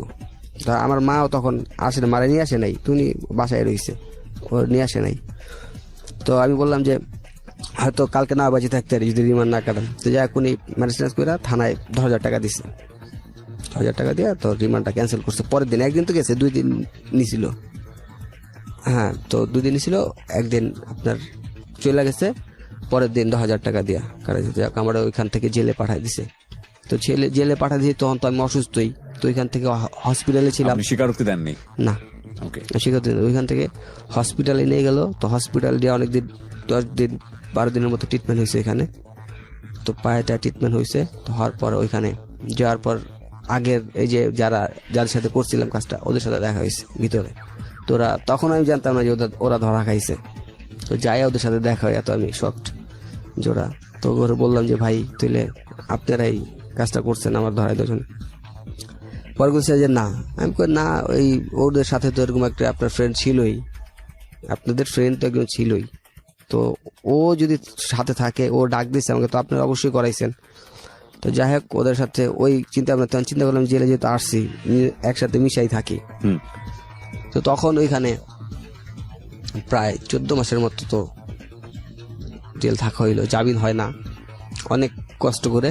তো মোটামুটি 14 মাস জেল জীবন। হ্যাঁ, 14 মাসের ঘটনাটা একটু শুনি। হ্যাঁ, 14 মাস ওইখানে যখন ছিলাম, তো ওখানে তো আসলে সকালবেলা যাওয়ার পরেই যেদিন ঢুকাইলো, তখন অনেক চেক করে ঢুকানো হইলো। তো ঢুকানো হওয়ার পর আপনার তো খাবারের কথা যেটা বলি আর কি, খাবার তো যাওয়ার পর খাবার অসম্ভব, খাবার যেটা খাওয়া সম্ভবই না, মানে সুস্থ মানুষের পক্ষে ওটা সম্ভব না যে খাবার দেয়। তো ওইখানে গেলাম, তো যাওয়ার পর রাত্রেবেলা ঘুমের সমস্যা। তো এখানে আসলে কিরকম আপনার ধরেন 2 জনের জায়গায় 8 জন থাকতে হয় মিনিমাম, 2 জনের জায়গায় 2টা মানুষ যেভাবে থাকবো ওরকম। তাই দেখা যাচ্ছে যে অনেক লম্বা জায়গা, তো দেখা যাচ্ছে 10 ফুট জায়গা, লম্বা যদি 10 ফুট জায়গা হয়, ওইখানে কমসে কম মিনিমাম হইলেও 50 জন লোক থাকতে হয়। তো পুরোপুরি প্যাকেট করা তাহলে বলা চলে, মানে কাছাকাছি একজনের গায়ের সাথে আরেকজনের গায়ে চাপাচাপি এরকম দেখা গেছে যে প্রেসারে অনেক সময় 8-10 জন উপরে উঠা যায়। ওরে বাবা, মানে একসাথে যদি থাকে না সিঙ্গেলে, মানে সবাই এইভাবে শুইতে হয়, এরকম শোয়া যায় না, এইভাবে শুইতে হয়। তো দেখা যাচ্ছে চাপাচাপিতে 2-3 জন উপরে উঠা যায়, মানে প্রেসারে 2-3 জন উপরে উঠা যায়। তো উপরে উঠা গেলে আর ওই জায়গায় তার জায়গা পাওয়া সম্ভব না, সবাই পেশি শক্তি খাড়া চাইপা থাকে। তো সবাই পেশি শক্তি খাড়া চাইপা থাকে। তো এখানে এটা কি ঘুমের সময়ের অবস্থা? ঘুমের সময় সারাদিন তো আপনি হাইটা যেভাবে চলবেন ওরকম, রাত্রেবেলা এরকম ভাবে রাখা হয়? রাত্রেবেলা এইভাবে ঘুমাবে কিভাবে মানুষ? না ঘুমাইলে ওই বসে থাকতে হইব। কোথায় বসে থাকবে? রুমের বাইরে গিয়ে? রুমটা আসলে আপনার ওইখানে লম্বা রুম, আমরা যে হল রুম বলি, ওরকম অনেক লম্বা রুম, প্রায় 50 ফুট বাই 10 ফুট এরকম। আচ্ছা, মানে লেন্থ 50 ফুট লম্বা, সাইডে হবে আপনার। এত লম্বা রুমে এইভাবে গাদাগাদি করে কেন থাকতে হচ্ছে? লোক তো বেশি, এক একটা রুমের মধ্যে আপনার 600-700 লোক। সবাই কিভাবে ঘুমাইতে পারে নাকি বসে থাকে? না, যা ওইখানে ব্যাপারটা হচ্ছে সবাই তো আর ঘুমাইতে পারে না, অনেকে তো বসেই থাকে, বসে ঘুমায়। আর এর মধ্যে ব্যাপারটা হচ্ছে আপনার 10 ফুটের মধ্যে 3টা লাইন থাকে, লেন থাকে আর কি। এই পাশে যাদের 3 মাস হয় ওনাদের একটা সিট দেয়, মানে 3 মাস যদি হয়ে যায় তারপর একটা সিট দেয় একা থাকার জন্য আর কি। আচ্ছা, এই পাশে ছোট একটা মানে সিঙ্গেল লোক যেভাবে থাকে আর কি, নর্মালি আমরা বাইরে যেরকম থাকি ওরকম একটু ছোট আর কি, ওখানে মোটামুটি থাকা যায়। তো ওরকম আর যারা নতুন যায় ওদের ক্ষেত্রে মাঝখানে 2 পাশে সিঙ্গেল লোক, মাঝখানে আপনার ওই যারা নতুন যায় গো দেখা গেছে যে অনেক চাপাচাপি করে অনেকে উঠা বসা থাকে, দেখতে হয়। আপনি কি করলেন? তো আমি প্রথম যেদিন গেলাম তো ওদিন তো খুব কষ্ট হয়েছে যেদিন প্রথম গেলাম। তো পরের দিন আবার ওইখানের আপনার ওই জেলের মধ্যে থাকে, রাইটার থাকে যারা লিখে আর কি প্রত্যেকটা আসামি, বা ওইখানে যে আপনার কি বলে পর্যবেক্ষণ করে যে, তো উনি আমাদের মতো এরকম, আমরা তো যাদের সাজা হয়ে যায় আর কি, তো কোর্ট থেকে যাদের সাজা দিয়ে দেয়, যারা কয়েদি বলি আর কি, যেটা ওনাদের আলাদা পোশাক। আর আমরা যেটা নতুন যাই বা ওটা তো আপনার হাজতি বলে আর কি, কোন সাজাটা জানা, আমরা খাটতেছি মানে মামলার সাজা হয় নাই, জামিনে বের হইতে পারি এরকম। তো এখানে আমাদের এই এলাকার বড় ভাই ছিল, তো ওনার সাথে পরিচয় হয়েছে। উনি আবার এখানে রাইটার ছিল, মানে কার কি সিট দিবে না দিবে ওনার হাতে সবকিছু। যাক ওনারে টাকা দিয়ে 1000 টাকা দিয়ে তারপর একটা সিট নিছি আমি। সিট নিয়ে তো ওইখানে টাকা চলে না জেলের মধ্যে, আপনার ভাইয়ের থেকে আপনার খাবার টাবার পাঠায়, সিগারেট পাঠায়, ওই সিগারেটের দর অনুযায়ী সিগারেটের প্যাকেট দিলে ওই হিসাবে টাকা হিসাব করে সিট দেয়। তো যাক ওইখানে আমি একদিন যাওয়ার পরে সিট নিছি, কিন্তু এছাড়া যারা ছিল অনেক কষ্ট ছিল। তো আমার ফ্যামিলির টাকা দিয়ে গেছে দেখা সম্ভব হয়েছে, যাদের টাকা দিয়ে যায় না তো অনেক অসম্ভব। তো খাবার অনেক সমস্যা, তখন ফ্যামিলির তো আসলে আমার এরকম অ্যাবিলিটি ছিল না যে আইসা টাকা দিয়ে যাইবো তারপর আমি খাবো বাইরের খাবার, এরকম তো সম্ভব ছিল না। উল্টা আমার ফ্যামিলি দিতে পারতাম না বিধায় কিন্তু আমার এই কাজগুলো করা হয়েছে। রাইট। তো এখন এই সম্ভব না। তাই যাই হোক আমার বোনের হাজবেন্ড মোটামুটি ওনার টাকা পয়সা যা ছিল উনি সহযোগিতা, উনি তার কন্টিনিউয়াসলি সহযোগিতা করবো না প্রথম যাই হোক। তো পরে সিট একটা নিয়ে দেখা যায় ওইখানে খাবার টাবার খুব সমস্যা হয়।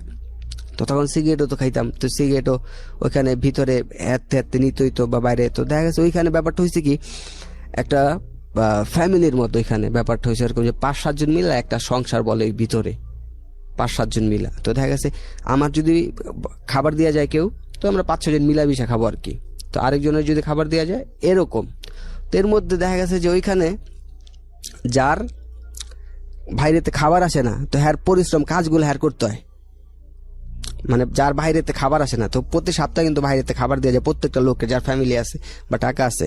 কিন্তু যার খাবার আসে না হ্যার কাজগুলা করতে হয়, গুড় অথবা ডাল দেয়। আর দুপুরবেলা আপনার সবজি ভাত, এরকম ভাত পাওয়া যায় মোটামুটি, অনেক ভাত পাওয়া যায়, কিন্তু সবজি ফিক্সড তার মধ্যে তো খাওয়াই যায় না। কেন? ওই যে বললাম যে গন্ধ বা ওই মেডিসিন দেয়, এই জন্য খাওয়া যায় না। আর ওগুলা আর রাত্রেবেলা তো সপ্তাহে 2 দিন মাছ দিব, আর এছাড়া তো সবজি আছে। রাত্রেবেলা কি দেয়? মাছ 2 দিন মাছ দেয়, সপ্তাহে 2 দিন। আর এছাড়া একটু সবজি। আর সপ্তাহে 1 দিন কথা আছে, মানে আপনার জেলের যে নিয়ম অনুযায়ী সপ্তাহে 1 দিন গোশ দিতে হবে, কিন্তু ওরা 2 সপ্তাহ 3 সপ্তাহ পরেও দেয়, কিন্তু 1 পিস, মানে আঙ্গুলে যে করা পরিমাণ, আঙ্গুলে যে একটা করা থাকে, মেডিসিন মিক্স করা থাকে। হ্যাঁ এগুলোর মধ্যে মেডিসিন সবকিছুতেই মেডিসিন মিক্স করা, মেডিসিন ছাড়া কোনো খাবারই নেই ওদের এখানে, মেডিসিন দেয় মিক্স করে খাবার দেয়। ওই খাবার দিয়েই যে কোনো মতো চলে। তো বাইরেতে তো ওরকম খাবার বাইরের খাবার পাঠান যায় না, শুধু আপনার আমরা শুকনা খাবার যেটা বলি আর কি, বিস্কুট টিস্কুট। তাও ওই জেলের ওইখানে দোকান আছে, ওই দোকান থেকে কিনে বাইরেতে পাঠান যাবো না, কারণ বাইরেতে পাঠালে অনেক নেশা জাতীয় দ্রব্য ঢুকে ভিতরে, এই জন্য বাইরেতে পাঠানো যায় না, আর অনেক চেক করে ঢোকায়।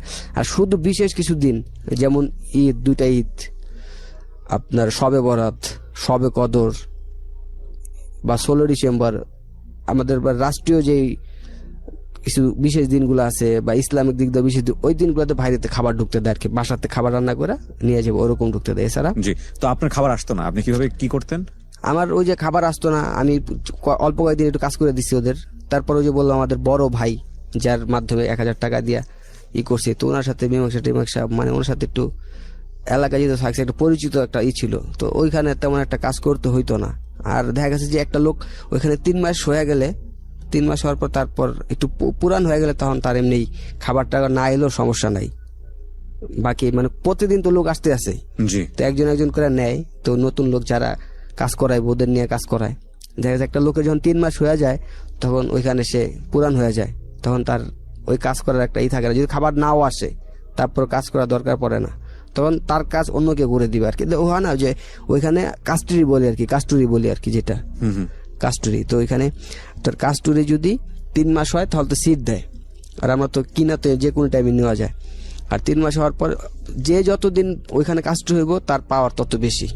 জি, মানে ওইখানে যদি আমার 5 বছর কাস্টুরি থাকে, তো এখানে আমি পাওয়ারফুল এরকম, ওইটার ভিতরে এরকম চলে। তো Okay. আপনার তো দেড় মাস 2 মাস পর কোর্টে নেওয়া যায়, কোর্টে উঠায়, তো জামিন চাওয়া হলে জামিন দেয় না। তো প্রায় 14 মাস পরে তো হাইকোর্টের থেকে জামিন হয়েছে আমার। তো জামিন হইয়া তো বের হইলাম। বের হওয়ার পরে ততদিনও আপনি স্বীকারোক্তি দেননি? না, ওই 14 মাসেও আপনি কোনো স্বীকারোক্তি দেননি? না, জেলের মধ্যে কোনো মারধর করে না। যদি তার মানে আপনি পুলিশের কাছেও এখন পর্যন্ত স্বীকার করেননি যে এই কাজটা আপনি করেছেন? না। সেই অর্থে আপনি আজকে প্রথম সিক্রেটস অনুষ্ঠানে আপনি প্রথম স্বীকারোক্তি দিলেন যে হ্যাঁ আপনি কাজটা করেছিলেন। হ্যাঁ, এটা যে আপনার জন্য অনেক বড় বিপদ ডেকে নিয়ে আসতে পারে এটা জেনেও আপনি এটা করেছেন। হ্যাঁ, এটা কারণ একটা আসলে গণমাধ্যমে স্বীকারোক্তি দেওয়া, এটা এখন আমি যতদূর জানি যে এটা এখনো মামলাধীন অবস্থায় রয়েছে। মোহাম্মদের অবস্থা। এটা এই মামলা এখন পর্যন্ত চলছে, তো সেটার পরেও কেন আপনি এই স্বীকারোক্তিটা দিলেন? কারণ স্বীকারোক্তিটা দিলাম এই জন্য যে আসলে আমি তো অপরাধ করছি, আর প্রত্যেকটা অপরাধের শাস্তি অবশ্যই তার পাওয়া উচিত। এটা এখন আমি এই দুনিয়াতে না পাই, আখিরাতে অবশ্যই আমার পাইতে হইব।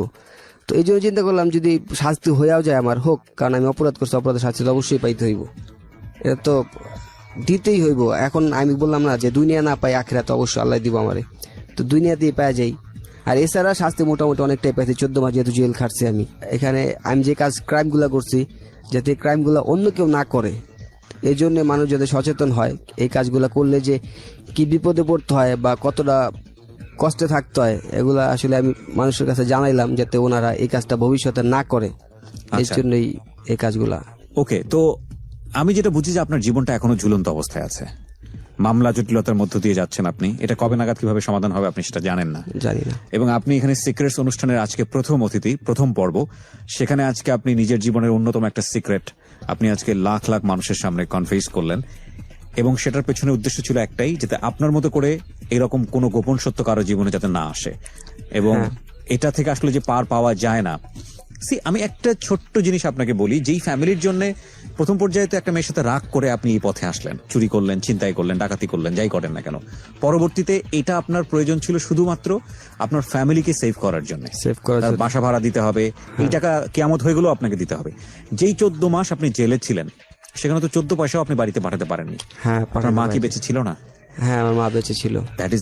দ্যাট ইজ মাই কোশ্চেন, প্রিয় শ্রোতা, যে ওর যে ফিলটা ছিল যে কিয়ামত হয়ে গেলেও আমার বাড়িতে টাকা পাঠাতে হবে, কিয়ামত তো হয়েছে, তার চেয়ে বড় কিছু হয়েছে ওর জীবনে, যে ও 4টা পয়সা বাড়িতে পাঠাতে পারেনি, এবং ওর মার সবচেয়ে কাছের মানুষ ছিল, সেই মানুষটা জেলে কখন বের হবে, কিভাবে বের হবে ওর মা জানে না। একটা হচ্ছে যে মাকে পয়সা পাঠাতে পারছে না, সেটা তো একটা কষ্ট আছেই, কিন্তু মা তার সন্তানকে জেলের মধ্যে রেখে বাইরে আছে, তাহলে মার জন্য ফিলটা কি হতে পারে, মানে ভয়াবহতম অবস্থা। তারপরেও তো আপনার মাটা বেঁচে ছিল, তাহলে আপনার ধারণাটা ভুল প্রমাণিত হলো যে না, আসলে এই মানে বেঁচে থাকার জন্য আসলে অন্যায় পথে 1 পয়সা রোজগার করার প্রয়োজন নাই। এই 14 মাস কিভাবে আপনার মা চলেছে? হ্যাঁ, এইটাই, মানে যে আমি তো তখন যে কাজগুলো করছি হয়তো চিন্তা করছি যে বাসায় টাকা দিতেই হবে, রাইট, কিন্তু এখন তো এই টাকা মানে উল্টা পথে যেটা বলে ক্রাইম পথে যে টাকা বা অনৈতিক ভাবে টাকা ইনকাম করা, যে ফ্যামিলি চালাইতে হবে, যে ওরকম না করলে যে আল্লাহ চালায় না, এটার আসলে প্রমাণ তো মিলেই গেল। তারপরেও যা করছি জীবনের তো অবশ্যই ভুল করছি, তার এখানে আসার কারণ তো এটাই, যে আমার মতো ভুল আর কেউ না করে। এই সময় মা কিভাবে চলতো? আমার মা চলতো, আবার মামারা ছিল, সাপোর্ট দিয়েছে তারা, মামারা, তারপর আমার বোনরা ছিল, বোনের হাজবেন্ড যারা ছিল, সামহাও তারা সাপোর্ট দিয়েছে। হ্যাঁ, এবং এটাই আল্লাহ বলেছেন যে চাইলেই তুমি সৎ পথে থাকতে পারো, বাকিটুকু তো তিনি হেল্প করবেনই। হ্যাঁ, এবং সেজন্য অসৎ পথে যাওয়ার কোনো প্রয়োজন নেই। ওকে, একটু শুনি আমি। 14 মাস পরে জেল থেকে আপনি বের হলেন, বের হওয়ার পরে কবে বের হয়েছেন, এটা কতদিন আগে? বের হয়েছি প্রায় 6 বছর হয়েছে। 6 বছর হয়ে গেছে। এই 6 বছর আপনি কি করছেন, কিভাবে আপনি ওই জেল থেকে বের হওয়ার পরের ঘটনাগুলো ধারাবাহিকভাবে শুনি আপনার কাছ থেকে। জেল থেকে বের হওয়ার পরেই তো আমি অসুস্থ ছিলাম, তো জেলের মধ্যে অনেক দূষণ থাকে, তো ওইখান থেকে খুব অসুস্থ হয়ে যাই। তো প্রায় 5-6 মাস আমার ট্রিটমেন্ট করাতে সময় লাগে। তো ট্রিটমেন্ট করার পর আমি আবার যে কাজ করতাম তখন ইলেকট্রিকের এই কাজে ঢুকলাম। তো আমার পরিচিত এক লোক ঢুকাই দিল, তো ওইখান থেকে আমি এখন কন্টিনিউ ওইখান থেকে কাজ করতেছি। তো এখন মোটামুটি আল্লাহর রহমতে খুব ভালোই আছি। তো দেখা যাচ্ছে নিজে কাজ নিয়ে নিজে করতেছি, এখন নিজে কাজ নিয়ে নিজে করি। যারা আপনাকে মামলা দিয়েছিল তারা কি মামলা তুলেছে? না, তারা এখনো মামলা তুলে নাই। দেখা করেছেন তাদের সঙ্গে? তাদের সাথে দেখা এমনি হয়েছে, কিন্তু ইচ্ছাকৃত ভাবে ওরকম ভাবে দেখা করি নাই। যে যারা আপনার সঙ্গে ঢুকেছিল তারা বের হয়েছে? হ্যাঁ, তারাও বের হয়েছে। জামিনে বেরোতে পেরেছে? জামিনে বেরোতে আপনার কোনো পয়সা খরচ করতে হয়েছে? 1.5 লাখ টাকা খরচ হয়েছে। কত টাকা? 1.5 লাখ। 1.5 লক্ষ টাকা। এই টাকাটা ম্যানেজ হয়েছে কিভাবে?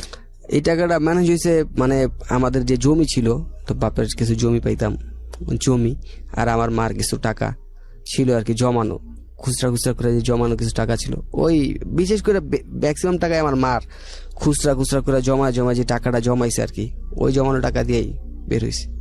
সি, আপনি যে পয়সাটা রোজগার করতে গেলেন তার চেয়েও কত গুণ পয়সা আপনার চলে গেল, মান সম্মান চলে গেল, এবং জীবনের এত ভয়াবহতম সময় পার করলেন। একটা জেল ফেরত মানুষ এখন একটা মামলা কাঁধে নিয়ে আপনি চলছেন। সামাজিকভাবে তাদেরকে বাংলাদেশে কিভাবে দেখা হয় সেটা আপনাকে নতুন করে বলার কিছু নাই। হ্যাঁ। বিয়ে শাদী করেছেন? না। এই পরবর্তীতে জীবনে কোনো সম্পর্ক হয়েছে বা সম্পর্কে জড়িয়েছেন কোনো মেয়ের সঙ্গে? না, এরপর আর কোনো মেয়ের সাথে সম্পর্ক হয়নি। চেষ্টা করেছেন? না, চেষ্টাই করে, মন মানসিকতা ছিল না। সি, আপনার ভেতরটা কিন্তু মেরে ফেলেছে। একটা যেটা হচ্ছে চেষ্টা করতে গিয়ে আপনি যে ধরনের প্রতিবন্ধকতার মুখোমুখি হবেন সেটা ডিফারেন্ট কেস। বিয়ে করার যদি মানে সে যদি পথের ভিখারিও হয়, সে যদি জানে যে তার মেয়েকে যার সাথে বিয়ে দিচ্ছে সে একটা মামলার আসামি, সে 100 বারের জন্য চিন্তা করবে, বিয়ে দিবে না সে। হ্যাঁ, অবশ্যই। এবং এরপরে আপনি আর কোনো চিন্তাই করেননি কোনো মেয়ের সাথে জড়ানোর জন্য। হয়তো চিন্তা করলে সেখানেও আপনি বাধাগ্রস্ত হবেন। হ্যাঁ, এটাই অবশ্যই। তো আপনি এখন সৎ পথেই পয়সা রোজগার করছেন? হ্যাঁ, সৎ পথেই পয়সা রোজগার, আল্লাহর রহমতে খুব ভালো আছে এখন। এটা তো সবচেয়ে বড় গিফট যে আপনি শেষে অন্তত বলতে পারছেন যে আল্লাহর রহমতে আপনি ভালো আছেন। কি বলতে চান যারা আপনাকে এতক্ষণ ধরে শুনছে বা যারা এতক্ষণ ধরে আপনাকে শুনলো, তাদের উদ্দেশ্যে কিছু বলার আছে আপনার সবকিছু মিলিয়ে? হ্যাঁ, অবশ্যই।